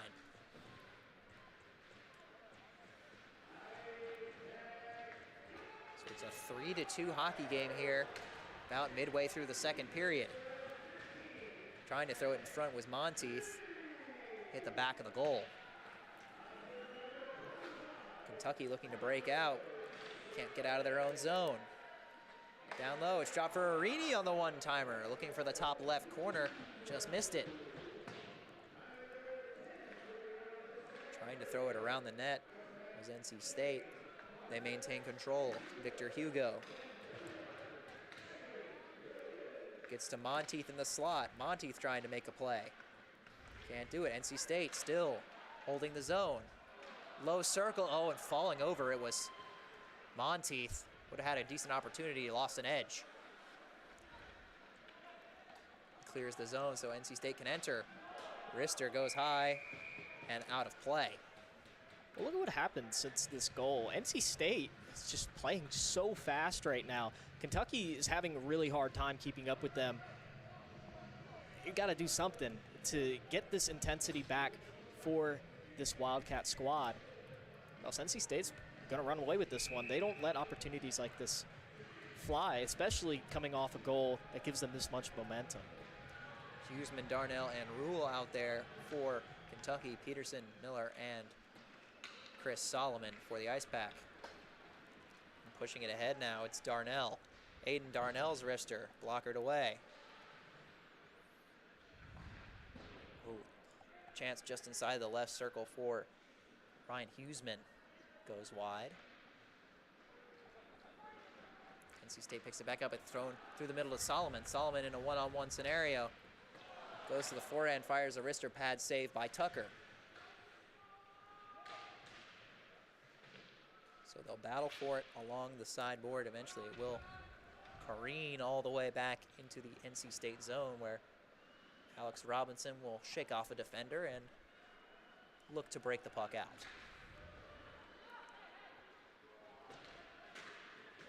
Ooh, Bodies flying. Energetic forecheck from Kentucky has made things a little bit more difficult than usual for the Icepack, trying to get out of their own zone. The Icepack really aren't used to this type of play. I mean, most of the victories they've had this season have been so-called blowouts. They really haven't had a tightly contested game like this so far, so this is really testing them to see what they're truly made out of. High-quality opponent being played here at the Wake Competition Center. Kentucky looking to poke it ahead. Gets all the way into the UK zone. Go for a three-line pass. It just gets past Cortapella. Daniel has to play it, stay out of danger. Puck is hopping off sticks left and right. Joey Davidson carrying it in. Tries to get past Tim Burke. Breshingham is there as well. They're still fighting for puck possession here in the corner. Eventually, the Wildcats come away with it. Another three-line pass for Cortapella. Cortapella tries to make a move. His wrister deflected by the stick of Ferrone and out of play. You know, there was 3 steps to that play right there. The pass was completed. The deke was completed. It's just the shot. It was just off the skate of the defense there. Very difficult to create sufficient space to have a dangerous scoring chance and all by yourself. You got to get a little creative. Get a little bit of room and try to find a good angle to fire a good shot. Puck is kicked out of the zone. Some crisp passing as well from Kentucky. Long passes have been connecting from all over the ice. That slapper goes high into the left of the net.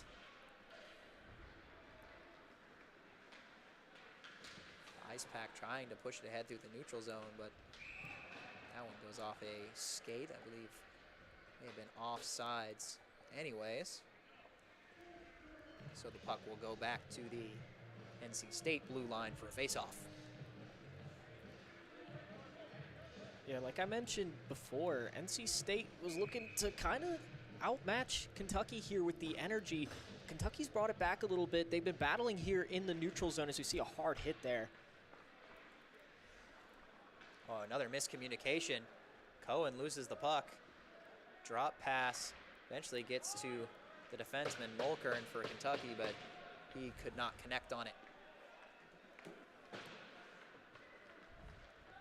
UK gaining the zone once more. The weak pass does get to the point for Mulkern. He tried to dish it over. Missed his teammate. Headley now battles for it. It gets to Carlson. Carlson's pass intercepted by Zach Robinson. He'll carry it out of the zone. Sashade ahead. Or Kentucky will take it back. And now coming in with some speed is D'Amico. D'Amico's wrister nearly caught Daniel off guard for the hat trick. Mulkern's shot is blocked away. Quinn fires from the goal line. Another save for Daniel. Kentucky firing shots from all angles. And it looked like trying to step up to make the physical play was Bartus, and he let the puck skitter right on by him. Gets up to D'Amico. D'Amico lightly backhands it into the zone. But again, an aggressive forecheck from the Wildcats. NC State able to get around it. Monteith taking it out wide on the right side. His shot hits the official. D'Amico, another weak flip ahead. Chopped out by Quinn. Puck deflecting off skates and sticks left and right. Here's Eastlack. Ooh, his backhand pass. It's loose. No one can seem to get a solid stick on it. Mulkern now gives it for Eastlack. Back for Mulkern. Eamon Mulkern. This low shot sticked away by Victor Hugo. Mulkern just seems to be all over the puck on this shift. That top line for Kentucky, it's Eastlack with a dangle. Backhands it towards the net, sticked away by Daniel. High flip. Arini trying to win the foot race. Can't get around Mulkern. He's been out there for a minute. Surely he'll be looking for a change soon. D'Amico, Icepack, still out there for the Wildcats as well. Monteith gives it ahead for Matt Miller. Miller's wrister, high and wide to the left. Looking for that short side corner. D'Amico flipping it ahead once more. He's gonna ice it. Some tired bodies out there for Kentucky, out there for well over a minute. Yeah, that icing there was definitely on purpose. They need some rest. But now those skaters will be stranded in their defensive zone for this face-off. Just 2.5 minutes remaining in the second period. Period of the long change can be taxing.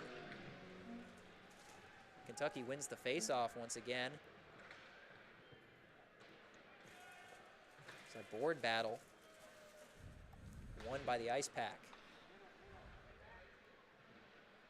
They'll be able to sort of play keep away with it here for a minute. Ferrone looking for a stick in the slot, gets deflected into the corner. Peterson surveys his options. Fires a wrister of his own. It's swallowed up by Tucker. And Kentucky will finally get some fresh legs on the ice. Yeah, they desperately needed that. And they got, some pretty good skill out there to be out on the ice for that long and not let up a goal. Shows some adversity from those players as they get a whole fresh 5 on the ice. Colby Miller on the draw against McElhaney. And they're rocking the glass here at Wake Competition. A quick chance off the face-off, popped up in the air. NC State tried to bang home the rebound, and there's a whistle here. We'll take a look at the replay quickly off the draw. Not exactly sure what the purpose of the whistle was. I think they might have thought the goalpost came up. It looks like they were over there adjusting it. Whatever it is, it's fine now. Making sure the net is firmly on its moorings. Face-off won by Kentucky. Minute and 56 seconds remaining here in the second period. Icepack nursing a 3-2 lead. Drop pass for Solomon. Gives it right back. Peterson can't corral it. It's flipped all the way out. No icing is the call. Daniel goes out to play it. Portapella was chasing after it for the Wildcats. Hercules deflects into the corner. Eventually coming away with it is Frosch. Frosch will give it back to his defensive partner, Ferrone, and they're trying to set something up, but some miscommunications. Puck gets loose. Portapella. Puck deflects to Hercules. His wrister is covered eventually, or maybe stuck. It got stuck in the pant leg of Chris Solomon. So he shakes it off, and there'll be an offensive zone draw for Kentucky.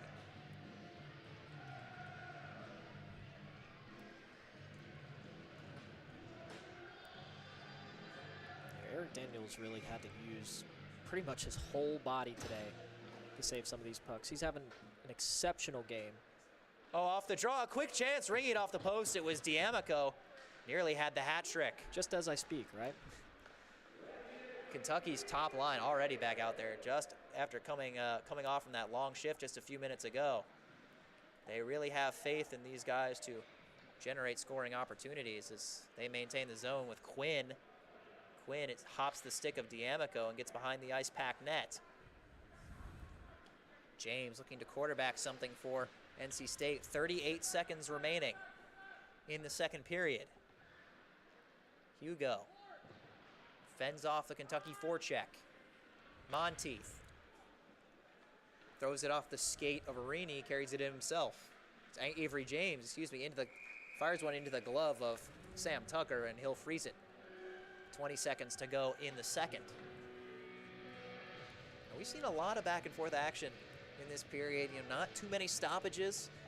Guys are playing quickly back and forth. A really entertaining game here at the Wake Competition Center tonight. Yeah, we had one power play early on in the period, but that was shut down by Kentucky. Otherwise, pretty clean game, not a lot of whistles.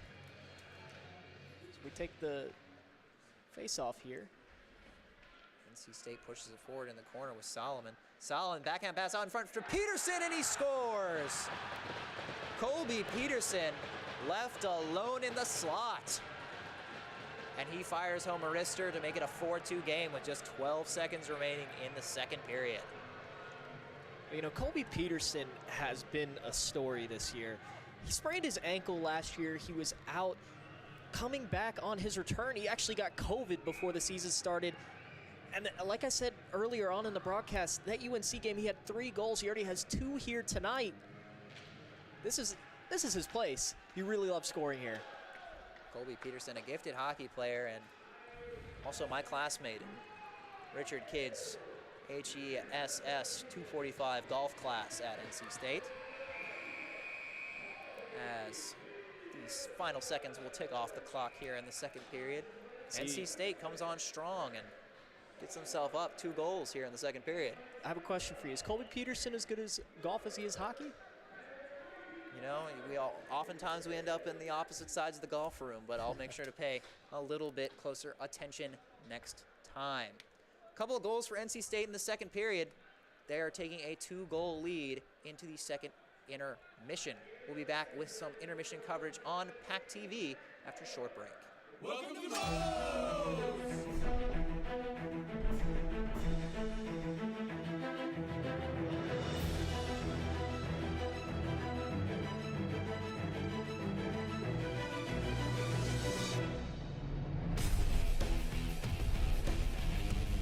We build it, you demolish it. The legendary Homewrecker Burrito. Come build yours today with 20+ fresh ingredients. First online order, 10% off. Promo code ONLINE. From the top of DH Hill Library, Don Diablo. Oh yeah, this is actually like in my studio. WKNC HD3 Raleigh. Hey, what's up and what's going on, folks? It's Kid Kinetic, your boy up here at the top of the hour. And guess what I got? A treat that's too sweet to beat. This is Wolf Bites Radio. Oh, that's really sweet. NC State.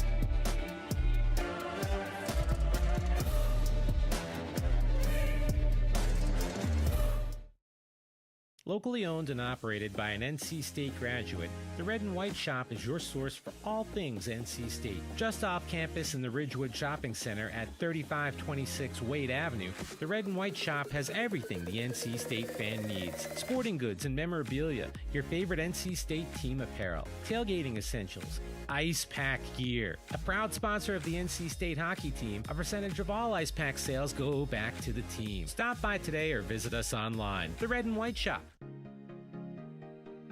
So with the fans, I mean, it sucks not having them here this year because they're an integral part to any time we have a home game. Their support and helping us get to nationals 2 years ago was just incredible, and how the community kind of rallied behind us and helped us get there.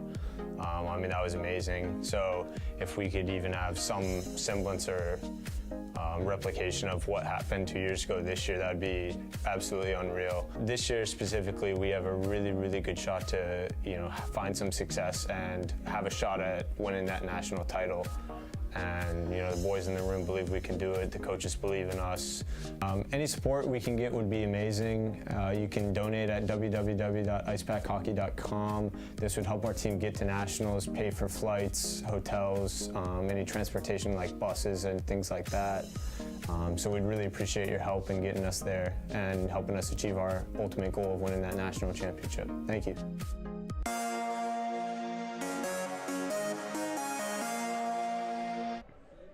And welcome to the Icepack Intermission Report here on PackTV, where NC State leads 4-2 after 40 minutes here at the Wake Competition Center. I'm Max Gorham. With me, as always, Joey Bianconi. And Joey, a couple goals there from Alex James, and I'm actually forgetting it right now. Colby Peterson. Colby Peterson, of course, my golf classmate. Your golf classmate. There with just 12 seconds remaining in the second period. have NC State with a 2-goal lead here. Yeah, that was really a backbreaker there for Kentucky. Right at the end of the period, NC State goes up 2 goals. Now, it was tied in the first period. Now NC State's up 2 goals. Didn't let up a goal this period. Kentucky's kind of grasping on for life here as they go on into the third period. They need to get some offense going. And, their defense, their goaltending is holding up pretty strong. Some really quality shots here by NC State that's putting them over. But they just need to get that offense going. Like I said, the first line's doing good. They need the help from all the other lines to really get going here in this hockey game. Yeah, depth certainly a key for both teams as well. Kentucky needing to rely on some other people. Other than that top line, as you saw there late in the period, they got stuck on a pretty long shift in the defensive zone. And then they would have tired legs for a couple minutes after that. They were out there pretty soon after because, they're relying on them to create some offense. But you need to find that for some other lines if you want to have a chance to win this hockey game, especially on the road in an environment like the Weight Competition Center. Yeah, the Weight Competition Center, it's been loud all night. These fans are really getting into it. Every big hit, you hear the fans cheer. They get into it. And Kentucky, you're just not going to get any momentum going off with these fans in the building going crazy for the NC State Icepack as they go up 2 goals here. You could see there sort of probably the last couple minutes you saw the fans sort of just kind of rocking, not even really banging on the glass, just kind of rocking it back and forth. I was kind of afraid the glass was about to fall onto the ice. Yeah. NC State, the fans getting raucous here with a 2-goal lead over the Kentucky Wildcats. We'll take a short break. When we come back, some more intermission coverage and an interview with goaltending coach Alex Rossetto. Locally owned and operated by an NC State graduate, the Red and White Shop is your source for all things NC State. Just off campus in the Ridgewood Shopping Center at 3526 Wade Avenue, the Red and White Shop has everything the NC State fan needs. Sporting goods and memorabilia, your favorite NC State team apparel, tailgating essentials, Icepack gear. A proud sponsor of the NC State hockey team, a percentage of all Icepack sales go back to the team. Stop by today or visit us online. The Red and White Shop.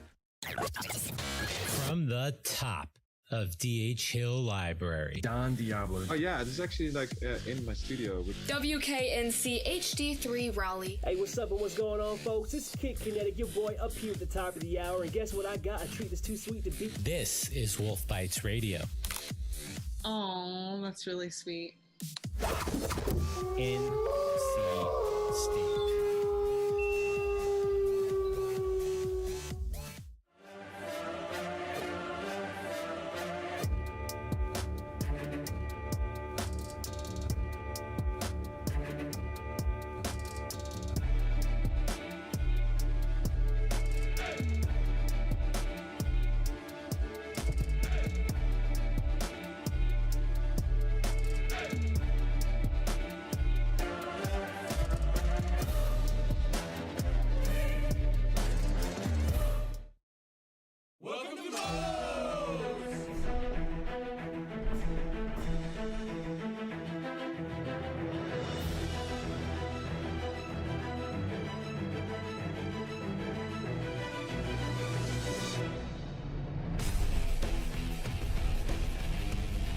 Build it, you demolish it. The legendary Homewrecker Burrito. Come build yours today with 20+ fresh ingredients.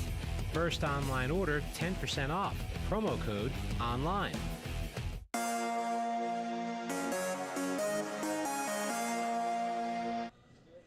Welcome back to the Weight Competition Center. I'm Joey Bianconi. Here with me, goaltending coach Alex Rossetto.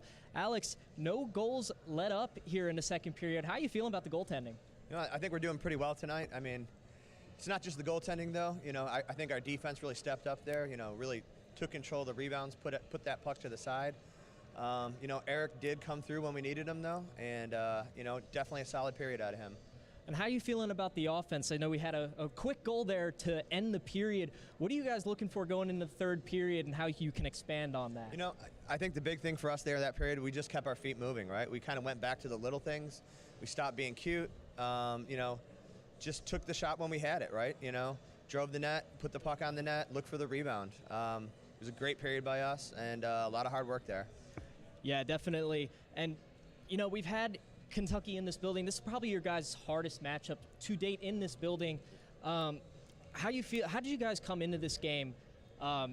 knowing about this matchup, you know, a 7-1 Kentucky team, you knew it was going to be tough, and you guys are doing pretty well about it. So how is the mentality coming into the game affected right now? You know, I think we did a lot of studying on them. You know, we watched a lot of film. You got to respect the team that's 7-1, right? You know, you definitely can't let that go. So we did our homework, but you know, at the same time, I think we're a really good team, and you know, they're in our house, so they got to respect us right now. All right, thank you, Coach. That was goaltending coach Alex Rossetto. I'm Joey Bianconi, coming back in a little bit with some more intermission coverage.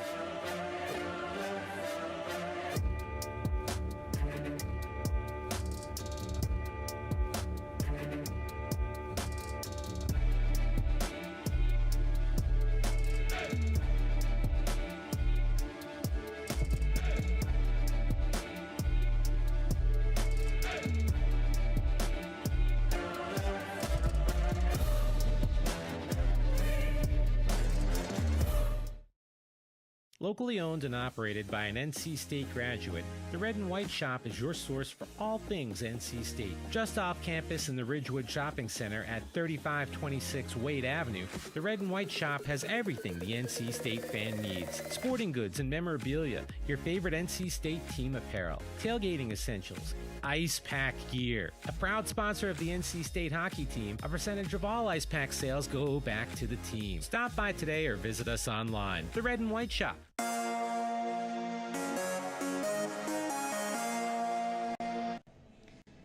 And welcome back to PackTV. We're going to take a look at some period tied 2-2. You know, lots of physicality, lots of high octane action, and that would continue here in the second.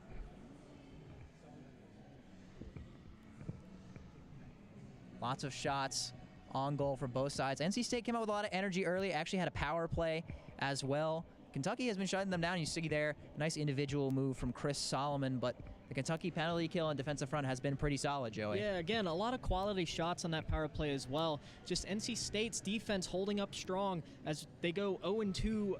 Kentucky goes 0-2 on the night for the power play. You know, Kentucky's still looking for a power play.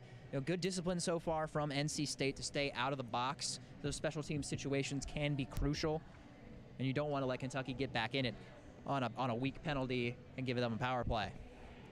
You see here, Kentucky actually, NC State sort of jumped on them with the energy early on in this period, but Kentucky did respond, bringing some offensive chances of their own. You know, taking it out wide, throwing it out in front of the net. That's how Gabe D'Amico ended up scoring the first goal for Kentucky in the first period. NC State having their way with a couple cross-crease passes, but Kentucky doing a pretty good job of limiting those passing lanes that the Icepack like to exploit so much. There you saw a little flip to the front of the net. Another good save by the goaltender, Sam Tucker. But NC State would eventually break the seal here in the second period. Out in front, a good heads-up play by Alex James. Nobody was around him. He fired home a wrister to make it 3-2. Yeah, just a defensive breakdown there. Left Alex James wide open in front of the net for an easy goal to go up 3-2, which Kentucky really couldn't afford at that point. You know, things look like they might remain that way the rest of the way. NC State would eventually add on, but you saw there were just shots going back and forth, tit for tat. There weren't a ton of stoppages. You know, so the period went by relatively quickly. Guys just going back and forth, firing shots. See right off the face-off there, NC State had a good chance. Icepack just love putting the pedal to the metal, as we'll see here the final goal with just about 12 seconds remaining in the period. Colby Peterson, again, all alone in the slot.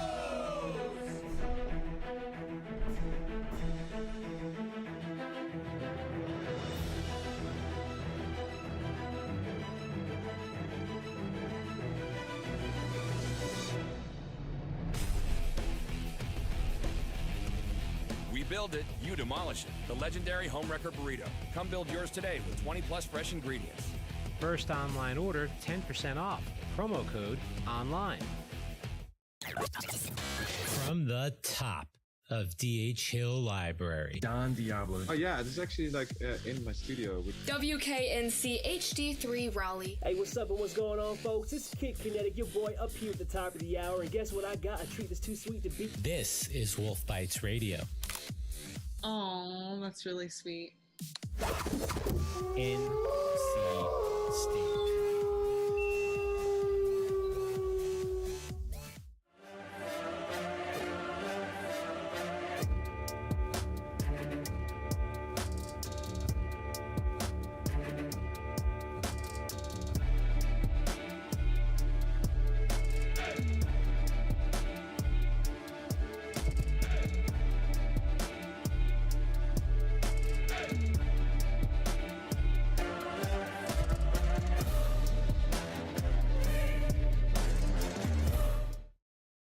Locally owned and operated by an NC State graduate, the Red and White Shop is your source for all things NC State. Just off campus in the Ridgewood Shopping Center at 3526 Wade Avenue, the Red and White Shop has everything the NC State fan needs. Sporting goods and memorabilia, your favorite NC State team apparel, tailgating essentials, Icepack gear. A proud sponsor of the NC State hockey team, a percentage of all Icepack sales go back to the team. Stop by today or visit us online. The Red and White Shop.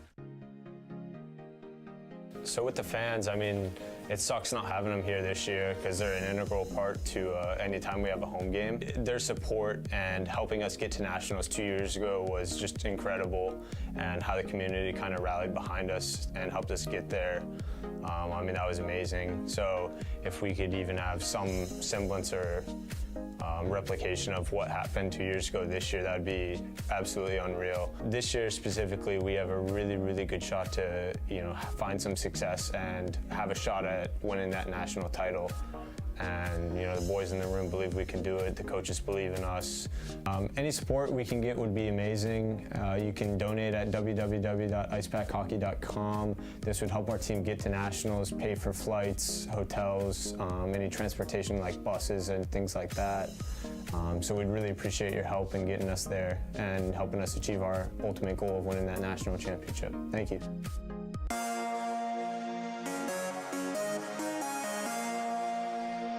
And welcome back to intermission coverage. The NC State Icepack here on PackTV. NC State leading 4-2 after 2 periods.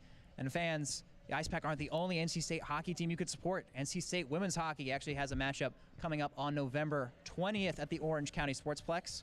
5:15, they'll be taking on the Virginia Cavaliers. So if you want to support some more NC State hockey, head on out to the Orange County Sportsplex on the 20th. See a little bit more of that NC State hockey action.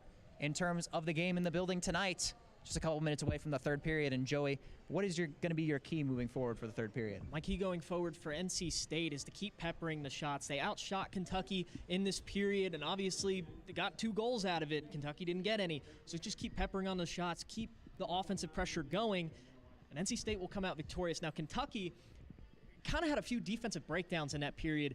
Gotta get back on defense. Don't leave guys wide open in front of the net. Just simple little things that can help them. It'd be a 2-2 game at this point if they just didn't leave someone out in front of the net open. So for Kentucky, just play a little smarter on defense. Your offense will find a way to get back in the game. And it stands to reason that team with more shots will normally score more goals and win more. Now local fans might remember when the Carolina Hurricanes were coached by Bill Peters, and they would often outshoot their opponents and unfortunately not come away with the results they wanted. Maybe not be the best example, but in terms of this game, a lot of those shots are high-quality chances from the NC State Icepack, getting to the slot, getting into high-danger areas. If I'm Kentucky, I really want to try to find a way to get on the power play. And, there's only so many ways you could draw a penalty, but they have to find that discipline within themselves to not take a penalty and continue on at least full strength for the rest of the way through here. 4-2, NC State is the score here at the Wake Competition Center. When we come back, third period action between the Icepack and the Wildcats on PackTV.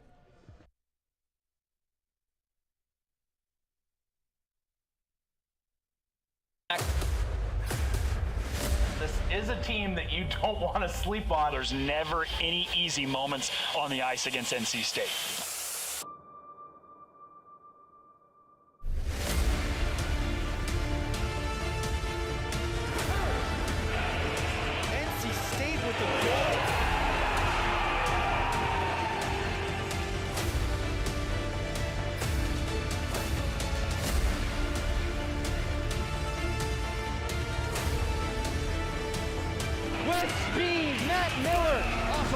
Saves the game.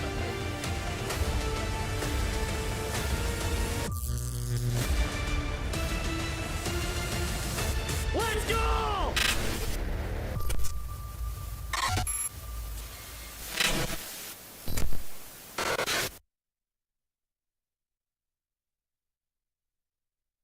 Center, where we are just about set for some third period action. And actually, I'm looking down there now, and Dan Cortapella is sitting in the penalty box for Kentucky. And Hugo will go for the Icepack. So we'll start 4-on-4, perhaps some extracurriculars from that scrum there at the end of the second period. This will be Kentucky's first time on a power play tonight. Even though it's 4-on-4, you know, there's more open ice, more chances to try to get a goal, to at least get within one here at the start of the third period. So NC State looking to maintain their lead here in the third. The puck is dropped and Quinn pushes it ahead for Kentucky. In the corner, Icepack loses an edge. Pushing it ahead with some speed, it's Arini. Garrett Arini, and he will take a penalty. Arini will go for interference on Zach Bartus. So it'll be 4-on-3 here for 1 minute and 45 seconds. And, you know, this goes back to right what you said, literally just last commercial break, about Kentucky needing a power play man advantage, and it looks like they're going to get it here. They need to capitalize on this to gain some momentum, put them within one goal of the strong NC State hockey team. Lots of open ice on a 4-on-3. At the point now, Burke gives for Icepack. Icepack's wrister blocked by Ferrone. Burke gives back to Icepack and hops his stick. Quinn recovers. Quinn now in the corner. Looking around, he'll take it himself to the point. Circling. He gives it back. Gets all the way down to Icepack. He drops for Burke. Tim Burke fakes. Back for Icepack. Kerry Icepack goes cross ice. Corralled. Drop back for Burke. Again, Icepack on the circle. His wrister blocked. 1 minute remaining on the 4-on-3 power play. Another wrist shot blocked. Kentucky can't seem to get the puck to the net. A bevy of humanity out in front. Coming across now. Wrister from Molitor goes wide into the boards, and quick to cover up is Eric Daniel. Yeah, good job by Eric Daniel coming out of the goal to cover that up. Give NC State a little bit of break here, as you know, they really couldn't get off the ice there. Just 3 players. There's not much you can do offensively. NC State very short-handed, especially with the absence of Riley Johnson for the remainder of this game. Looking to scramble and hold on for the home win. Matt Miller will take the draw against Drew Carlson.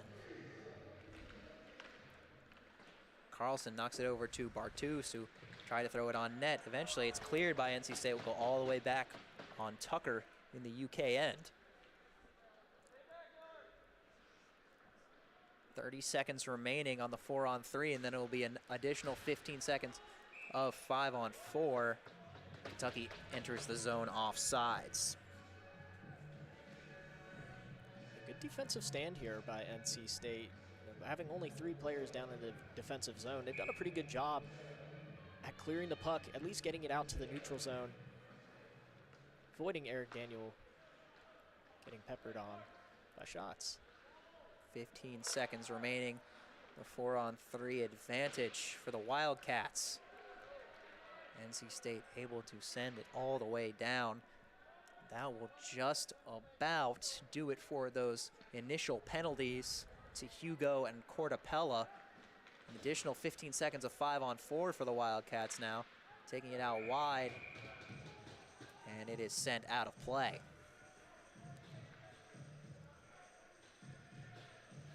So we'll take another look at this rush for the Wildcats. Carlson took it way wide and just ended up flipping it up into the netting. Kyle McElhaney steps into the dot for UK.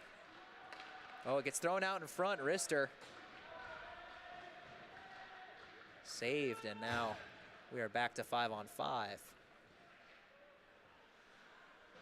NC State kills their first penalty of the game, or penalties, I should say.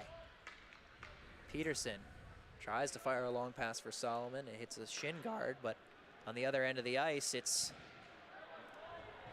Peterson himself. He kind of shook off a hit. And here come the Wildcats the other way, Cortapella. Cortapella holds, fires it wide, gets back for Molitor. Hercules, behind the net, Cortapella. His pass, can't find a receiver. Attempted flip ahead for Emery Oliver. It goes all the way down for an icing. Yeah, so far in this period, both of these teams really haven't found a way to connect on their passes. Lots of passes going off some sticks. You saw on the power play, Kentucky not able to convert. They had quality shots on at the beginning of the power play. However, as we went on throughout that 2 minutes, the shots really just weren't falling. NC State got a really good power. Darnell, Rule, and Huseman, the offensive zone start against Peterson, Oliver, and Solomon. A couple bodies left on the ice from that last icing call. Going to regain, it's Alex James. The puck gets to Drew Breshingham. Breshingham, high energy player, gets it in behind the net. From his knees, tries to flip it out in front. Kentucky eventually will regain the puck. Along the right side. Gets back onto the stick of Breshingham. He gets it all the way in. Tucker left it for the defenseman. Kentucky, another long outlet pass. Hops over the stick. We got an injury on the near side here. Kentucky player. Not sure which number that is, but he hit hard. It's number 22, Burke Rule. Down in a lot of pain in front of the Kentucky bench. And they'll check on him. Immediately throwing his fist into the ice and breathing in pain. And they're calling it looks like Joey Davidson's going to be ejected from the game for dangerous hit. Yeah, I mean, you really hate to see that, but there's just no room for that kind of hit in hockey. That could really injure a player. We already saw Riley Johnson go down earlier. You just can't have that. So Davidson, 5-minute major and an ejection for the dangerous hit. So a really big opportunity for Kentucky here to get themselves back in this game. Can score as many times as theoretically possible in that 5-minute period. The power play will not end until the 5 minutes have concluded. You know what? It's not what Kentucky was looking for. Obviously, they didn't want to see one of their players get hurt. But this does give a really great opportunity for them to go up on a man advantage for 5 minutes to try to at least get the score tied. So Zach Robinson will serve the 5-minute penalty for Davidson as he has been sent to the locker room. Quickly, the puck is sent all the way down on the long penalty kill. Advancing the puck now, Kentucky, it's Quinn. His wrister goes wide. Kentucky trying to get something started on this elongated power play. Pounding the puck behind the net was Diamico. NC State can't clear. It's Diamico on the sideboard. He drops it for Bartus. Not sure who Bartus was looking for there. It goes to the board, and NC State will clear the zone. But lurking at center ice is Gary Icepack. Bringing it in is Tim Burke. Burke behind the net on the backhand, gives it to Diamico. Gets back to Bartus. Bartus's wrister blocked out of the zone. NC State will get a quick change. 3:54 remaining on the power play for Kentucky. Oh, long pass, great connection, but a save there from Daniel. Maybe it hit the side of the net. Quinn received the long cross-ice pass, nearly tapped it in. He drops it. It's loose in the slot. Bartus's wrister eventually is sent wide, and it gets out of the zone. Bartus will bring it in. Tries a dangle, maybe a little bit too hard. It goes all the way into the pads of Daniel, and he will freeze it. So far, pretty good defense played here by the NC State Icepack. Just over 3 minutes left in this power play. So they get a quick change out here. They look to continue that for the next 3 minutes to limit this Kentucky scoring. They already had one really good opportunity that just went off the skate of Eric Daniel. Cordepeller and Miller tie up on the faceoff. NC State sends it all the way down once more. Kentucky with 3 minutes remaining on this power play. Through the middle, it's Carlson. Carlson gives for Molitor. Molitor, the right side, Mulkern shot deflected in front. NC State clearing it once more.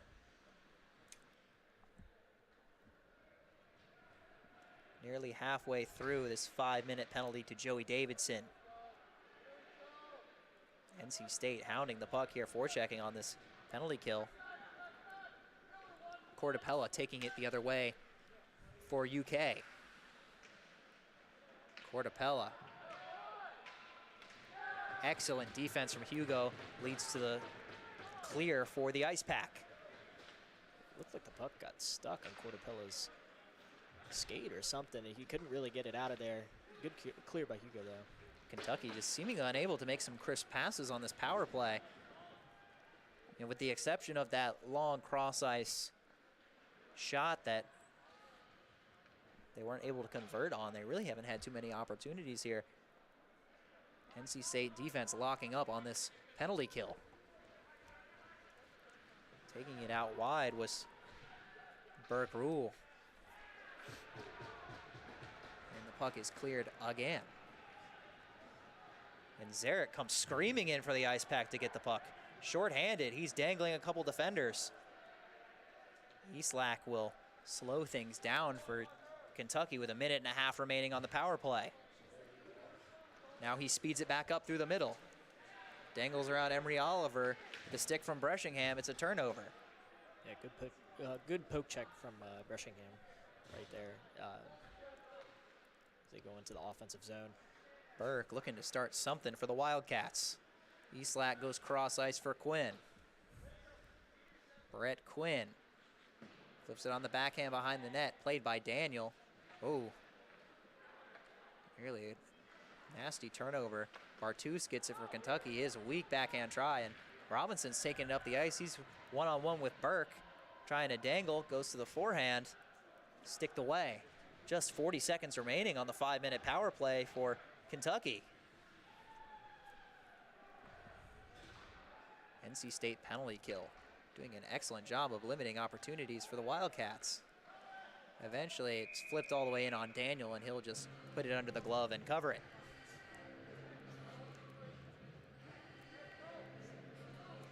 .27 seconds remaining on the power play for Kentucky. NC State on the brink of a long penalty kill.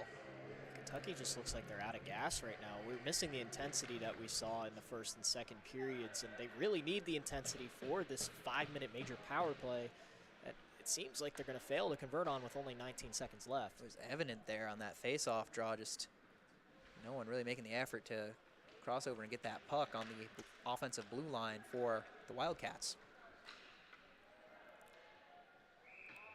Solomon tries to play it into himself. It rolls all the way in on Tucker, and he freezes it. So just 5 seconds remaining on the penalty to Davidson. Essentially, the penalty has been killed by NC State. Yeah, it's going to be a face-off in their own offensive zone. Zach Robinson is waiting to get out of the box as the penalty ends right about now. He's released now, and the penalty has been killed for the Icepack. And coming right on in is Colby Peterson, fresh off the bench. Ooh, a nice dangle from Matt Miller. Goes out in front, rings it off the post, they score! Chris Solomon capitalizing on the excellent play. And NC State, fresh off a 5-minute penalty kill, extends their lead to 3. Just an excellent play here by Chris Solomon. Tries it once, hits it off the post, and then smacks it out of the air, gets it right past the goalie of Sam Tucker. This 5'2", hockey game. Icepack looking to run away with this one with just over 10 minutes left in the third period. And you had to think, if not now, then when for the Wildcats when they had the 5-minute power play. And then immediately at the conclusion, NC State with a quick chance, a good stick handling play by Matt Miller leads to a goal for Chris Solomon. NC State will ice the puck here, looking for a quick up to Zarek. You know, the intensity was matched in the first period. It was matched in the second period, but here in the third period, NC State's just on a whole nother level. Kentucky just has no more gas left in the tank, and it's really showing out here. I mean, they couldn't convert on the 5-minute major power play. They had 2 other power plays that they didn't convert on, which is what you said they needed to do in order to win this game. So far, they really haven't done much. And an NC State clearance from behind the red line, so another icing. And Kentucky will have an offensive zone draw.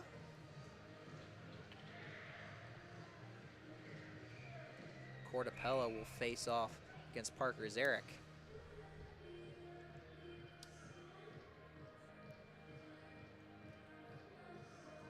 And there's a stoppage now. Referees, I guess they're looking at the right post of Eric Daniels' net.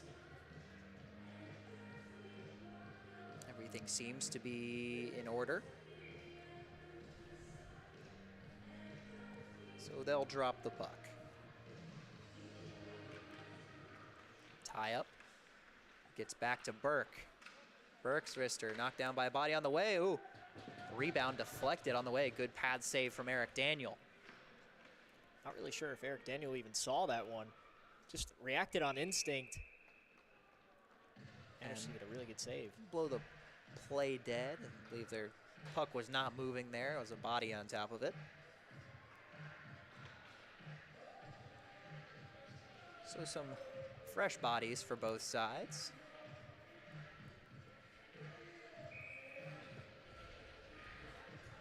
NC State now down 2 forwards. Gonna have to get creative with their line combos. Arini, puck skitters out in front of the NC State cage, cleared away and carried up by Monteith. He tries to send it around the net. Interrupted by Tucker. Icepack still fighting for control of the puck. Eventually will yield to Eric Molitor. His outlet unsuccessful. Alex James tries to give to Monteith. It's tied up in front of the NC State bench. They're trying to move the puck. Eventually they do. Arini comes away with it. Monteith once again up the left side. Tries to make a cut to the middle. Pass goes across to Arini. Arini's try. Intercepted by Quinn. Quinn flipped to the middle for Eastlack all alone. His wrister. Pad save. Maybe off the stick of Eric Daniel. Eastlack was in all alone and tried to find the 5-hole.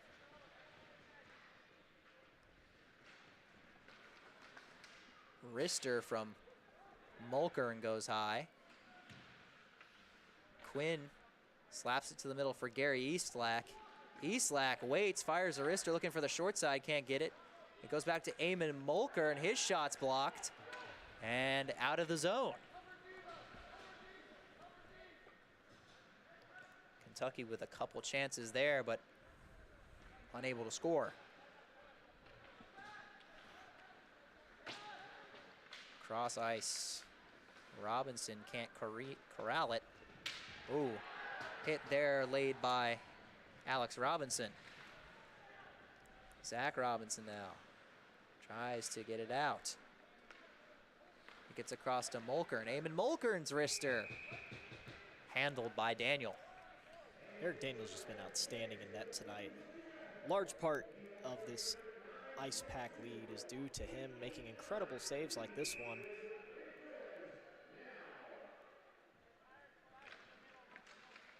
Face off. Won by the Icepack. Pushing it ahead. Breshingham. Cross corner dump in. Gets to Cohen. Cohen's point wrister tipped in. They score!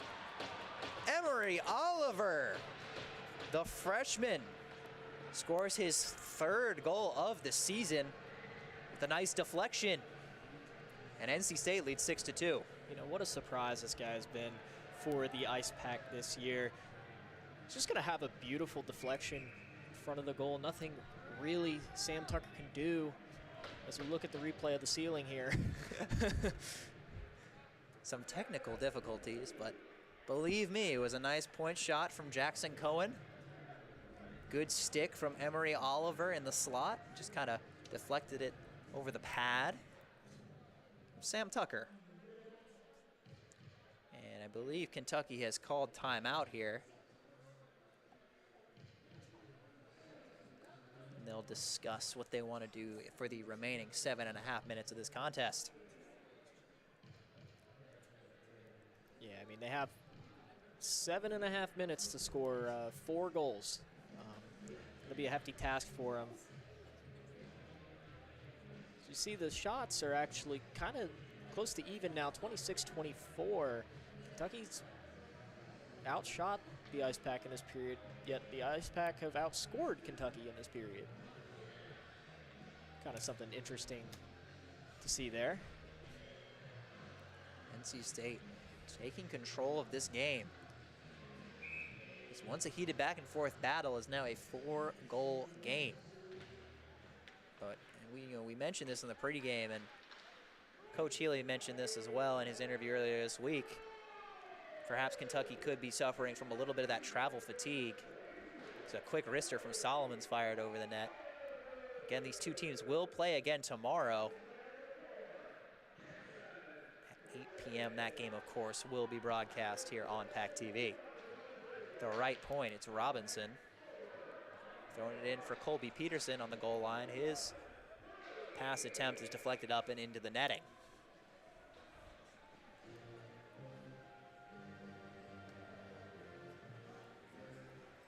Colby Peterson with a nice performance in this one with 2 goals.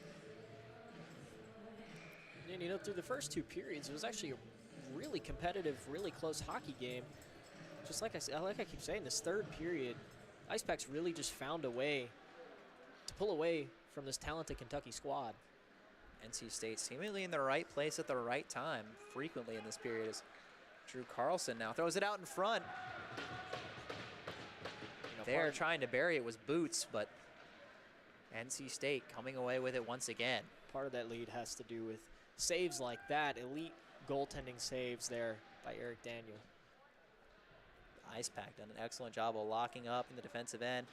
Had some great goaltending as well. Spinning and firing with Solomon looking for another one. Kentucky clears it all the way down for another icing.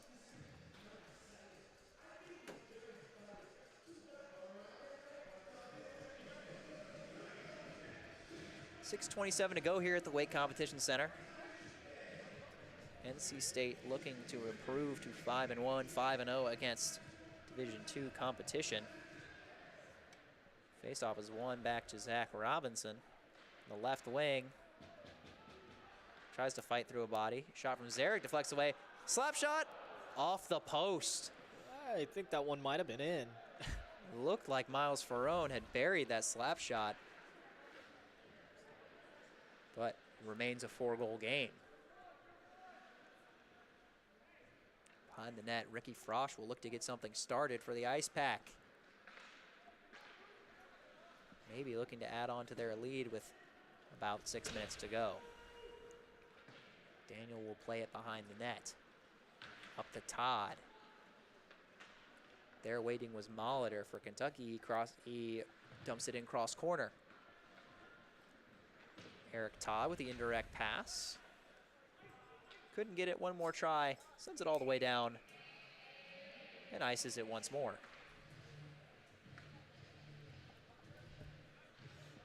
This is the replay of the Miles Ferrone, or the shot at least. We'll see here. Maybe not. Oh, here it comes. He just rang it clean off that left post. Had a pretty wide open cage. Another try, couple tries patted away from Daniel, and he'll pounce on the puck.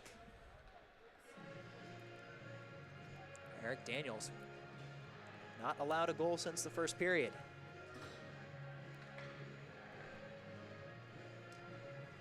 He's faced 27 shots and made 25 saves. Face-off one back on the backhand.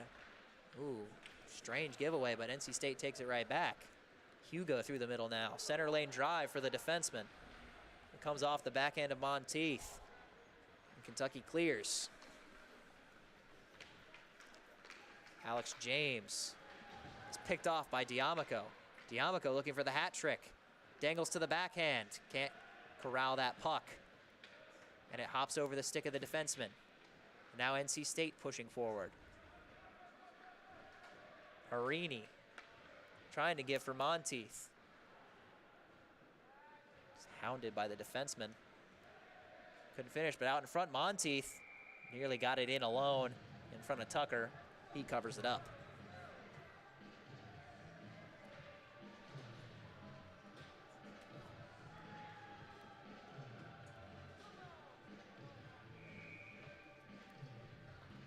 A 6-2 lead for the Icepack in a game that was once very back and forth. Feels like NC State has snuffed out all the energy from the Kentucky Wildcats. You know, remember I said just a couple minutes ago that the shots were 26-24 in NC State's favor? Well, now actually the shots are in Kentucky's favor, 27-26. Yet NC State's just found a way to get those pucks by just a little bit better than the Kentucky Wildcats have. Kentucky playing something with the clock. I believe they're holding it still there for a couple seconds to make up for the time that ticked off. Here comes Zach Robinson, his dangle unsuccessful. Hit late by Bressingham. Kentucky pressing forward. McElhaney out in front, rebound cleared away. NC State unable to exit the zone. Hercules going after it for Kentucky. Played along now. Good indirect pass from Emery Oliver to Drew Bressingham. Bressingham kind of throws it on net from the blue line, chases after it, retrieves it himself, gets it to Oliver. Oliver gets mixed up in the skates of the official, and the whistle blows, and there's gonna be a cross-checking penalty. Cortapella is very displeased going to the box as he'll sit for cross-checking. Or, I believe the call is cross-check there. I believe so. He's very displeased with himself heading into the box. So NC State going on the man advantage. 3.5 minutes to go. Faceoff is one to Todd. It gets to Robinson. Robinson gives to Alex James. James down low for Matt Miller. Tied up. Colby Peterson, 2 goals tonight. He drops for Alex Robinson. Robinson fires a wrister looking for a tip. None available. It just skirts out of the zone. Resetting things, NC State. Chipped ahead and off the netting by Matt Miller.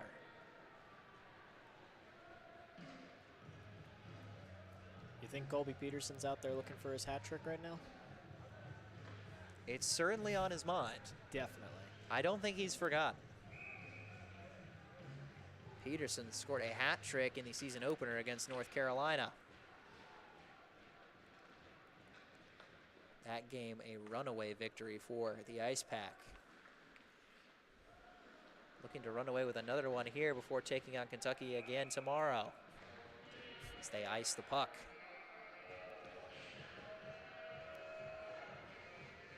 You know, if you're Kentucky, you just want to forget about this third period going into tomorrow.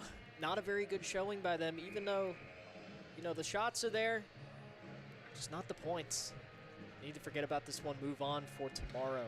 Owned and operated by an NC State graduate, the Red and White Shop is your source for all things NC State. Just off campus in the Ridgewood Shopping Center at 3526. Time remaining for NC State. Peterson goes cross ice for Matt Miller. Miller drops for Robinson. It gets tied up in some skates. Quinn came after it for the Wildcats, but can't generate anything going the other way. Here comes Alex James. James stops, looks, drops it for Peterson. Peterson firing, looking for the hat trick.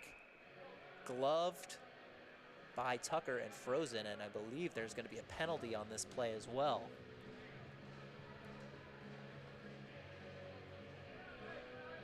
It looks like another cross check, this time being called on Icepack.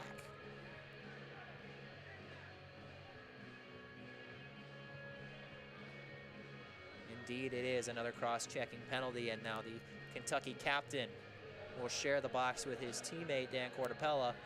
NC State will play 5-on-3 for 43 seconds, and then minute and 17 of 5-on-4. Hugo's wrister goes just wide and will go all the way back into the Icepack zone. NC State definitely looking to add on with a 5-on-3 advantage. Solomon, a little off balance, carries it in. Gives to Hugo. Hugo, top of the slot, wrister just high. Flipped ahead. Diamico will just send it all the way down. Under 2 minutes to go from the Wake Competition Center. Max Gore and Joey Bianconi with you as always here on PackTV. First penalty has concluded. Cortapella out of the box for Kentucky. Solomon from the right circle just missed the net. He always seems to be lurking there on that right circle. Another penalty is about to be called. Referee has his hand in the air. Cortapella tries to skate away with it. Zarek and Bartus mixing it up a little bit after the whistle. Zarek has a little words there for the Kentucky bench. He skates back to his own. Molitor now will sit for a cross-checking penalty. 3 cross-checking penalties here at the end of the third period for Kentucky.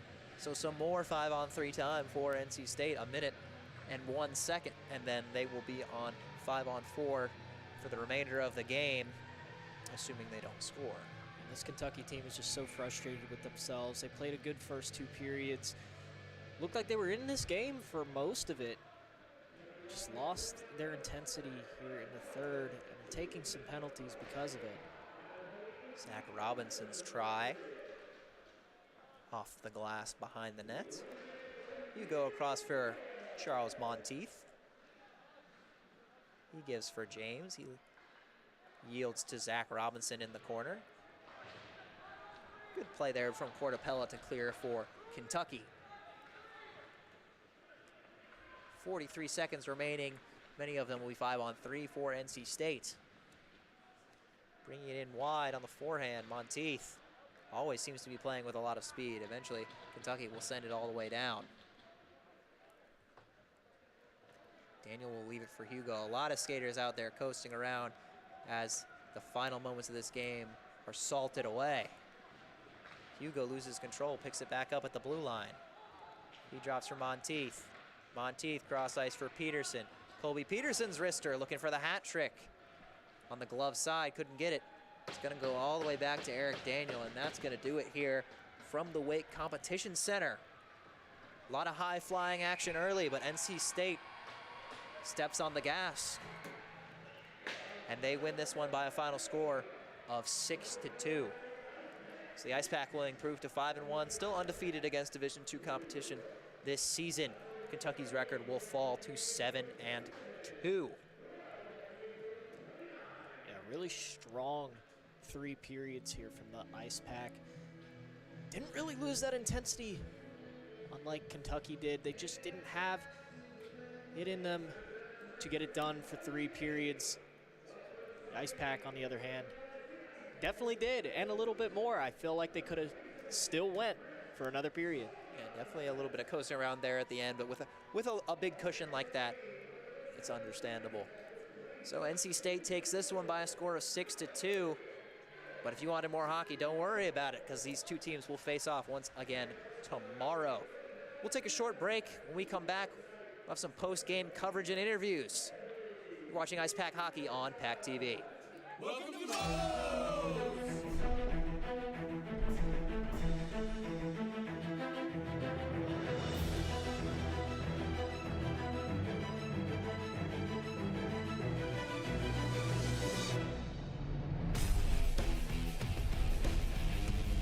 We build it, you demolish it. The legendary Homewrecker Burrito. Come build yours today with 20+ fresh ingredients. First online order, 10% off. Promo code ONLINE. From the top of DH Hill Library, Don Diablo. Oh yeah, this is actually like in my studio. With WKNC HD3 Raleigh. Hey, what's up and what's going on, folks? It's Kid Kinetic, your boy up here at the top of the hour. And guess what I got? A treat that's too sweet to beat. This is Wolf Bites Radio. Oh, that's really sweet. NC State.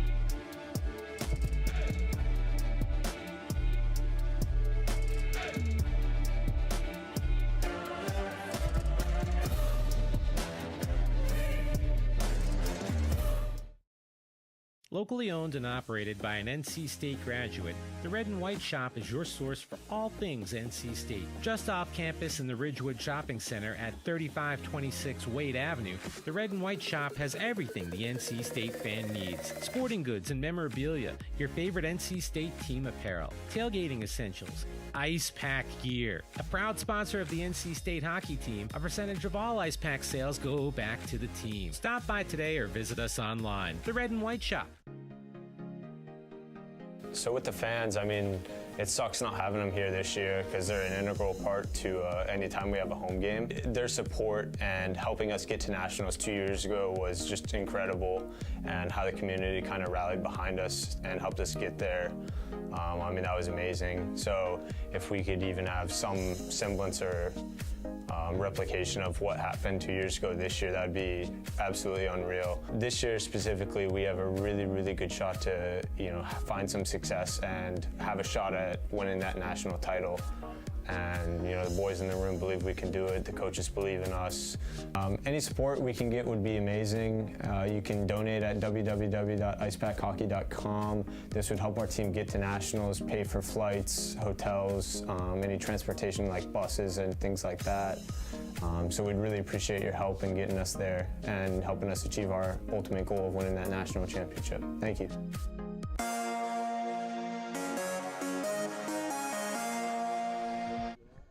And welcome to Icepack post-game coverage on PackTV, where NC State takes this one by a final score of 6-2 over the Kentucky Wildcats in the first game of a back-to-back series. Joey, it was a back-and-forth game at first, 2-2 after the first period. Kentucky, at many points leading the game in shots. They may have even had more shots there in the final tally, but NC State just kind of put their foot on the throat and didn't hold up for the remainder of the game. Yeah, it's like I told you in the intermission of the first and second period, this was a really good hockey game coming in. And not that take away from the third period, it was still good, but just NC State ran away with it, and Kentucky just couldn't catch back up. The goaltending, Eric Daniel, give him a shout out. He was outstanding in net for the Icepack tonight, getting peppered by shots all night, getting the Icepack outshot by Kentucky, still finding a way to pull out the win. Eric Daniel not yielding a goal after the first period. It was a bit of a rock back there for NC State. Also, we're locking up on defense. 2 power plays there for Kentucky in the third period, including a 5-minute major power play killed off completely unscathed by the NC State Icepack. Yeah, and Kentucky on the penalty kill as well. Got to give them some props. NC State's power play looked really sharp coming into this game, and they had a lot of kills in this game. That's one positive looking into tomorrow.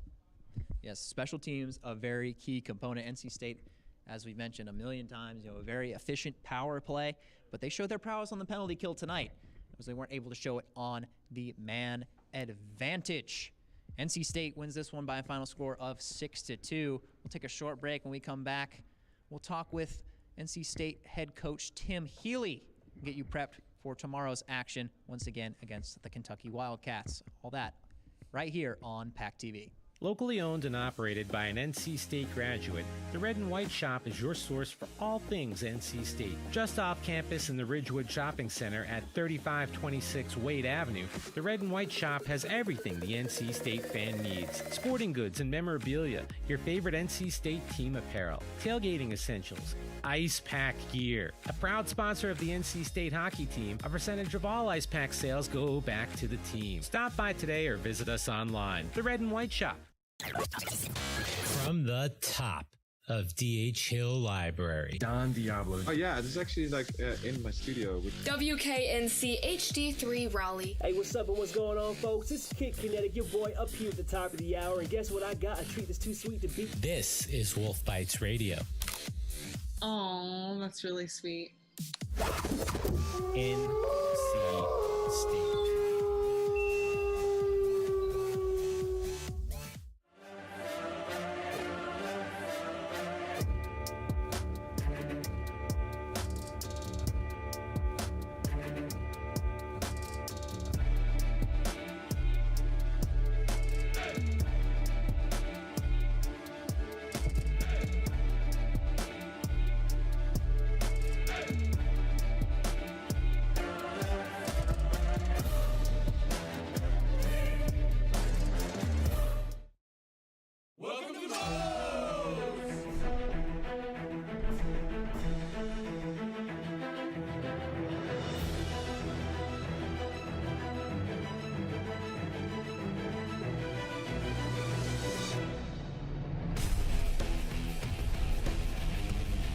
Build it, you demolish it. The legendary Homewrecker Burrito. Come build yours today with 20+ fresh ingredients.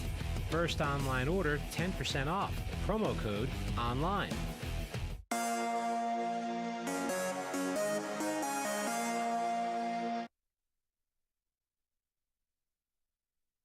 Relentless attack after relentless attack. This is a team that you don't want to sleep on. There's never any easy moments on the ice against NC State.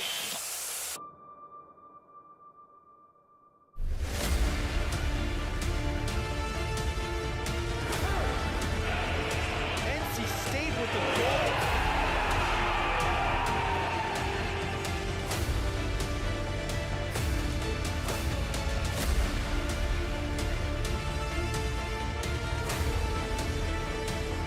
With speed, Matt Miller off of Hunt. He saves the game.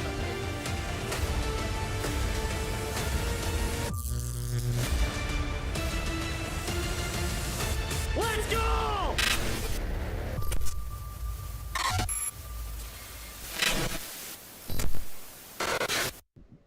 And welcome back to Icepack postgame here on PackTV. NC State wins this one by a final score of 6-2 over the Kentucky Wildcats. Joining me now is head coach Tim Healey. And coach, after the first period, it was a 2-2 game. There was a lot of back and forth, high octane action, even late into the second. And towards the third era, as Kentucky ended up with the many power play opportunities. What do you think was the key to your team pulling away there and coming away with the 4-goal victory? Well, I really want to talk about what we consider. I mean, we call them our third line with Arini, Monteith, and Fong. They really set the pace and tempo for us tonight. And they really, they had that huge goal right at the end of the first after they went up 2-1 with about 3 minutes. They answered right back. And so the momentum that came out of us. So if you think about it, we had that goal late in the first period to tie it, and then we had that goal late in the second period with Solomon and Peterson and Miller out there give us a 2. So 2 late goals in the period were huge, and that's really the big difference. I do want to touch one more time on those penalty kills there early in the third period. It's not so often that you end up on a penalty kill and then follow it up with a 5-minute major penalty kill, but your team was able to kill them both off. what are you saying in the huddle when you're faced with such a problem like that, and you have to kill off a man advantage for an entire 5 minutes? That was a big point in the game too, right? It was, I mean, anytime you kill off a 5, and then to score right on the back end of that, right? So if you think about it, they're going on. I think they were down 2 at that point.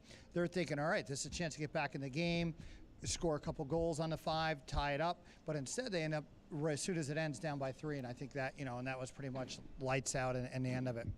We saw in the first period an unfortunate play. Riley Johnson went down after taking a big hit. Do we know anything about his status moving forward, if he'd possibly be available for the game tomorrow, and what the outlook is for him moving forward? Yeah, Riley's going to be out tomorrow, and then we'll take it day by day from there. The good news is it probably wasn't as bad as it looked. The bad news is it definitely is legitimate, and he's going to be out tomorrow. But obviously he's a key guy for us.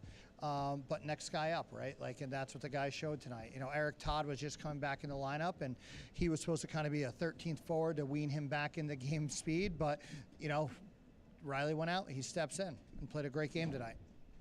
Playing the same team you saw tonight, tomorrow, back here at the Wake Competition Center. What's the philosophy moving forward, seeing these guys in less than 24 hours? I think one of the rules that you look at in ACHA hockey is when you have a team with a long road trip, the second night they're generally better. Like we saw that even out of ourselves. We went up at Delaware a couple weeks ago. So we got to be expecting even a better effort out of them tonight. Tomorrow night, we're going to have to reorganize our lines a little bit with Riley out. But, I think it's going to be another dogfight. This didn't really feel like a 4-goal game. This felt a lot tighter than that. There were a couple key moments that this swung on. And in fact, the 2 goals at the end of the period and the 5-minute major, that's the difference in this game. All right. Thanks for your time, Coach. All right, thanks, Max. NC State wins this one by a final score of 6-2. For color commentator Joey Bianconi, producer Sullivan Strong, and everyone on our crew here at PackTV, I'd like to thank you for joining us for tonight's presentation of Icepack Hockey on PackTV, bringing you into the Pack. Go Pack.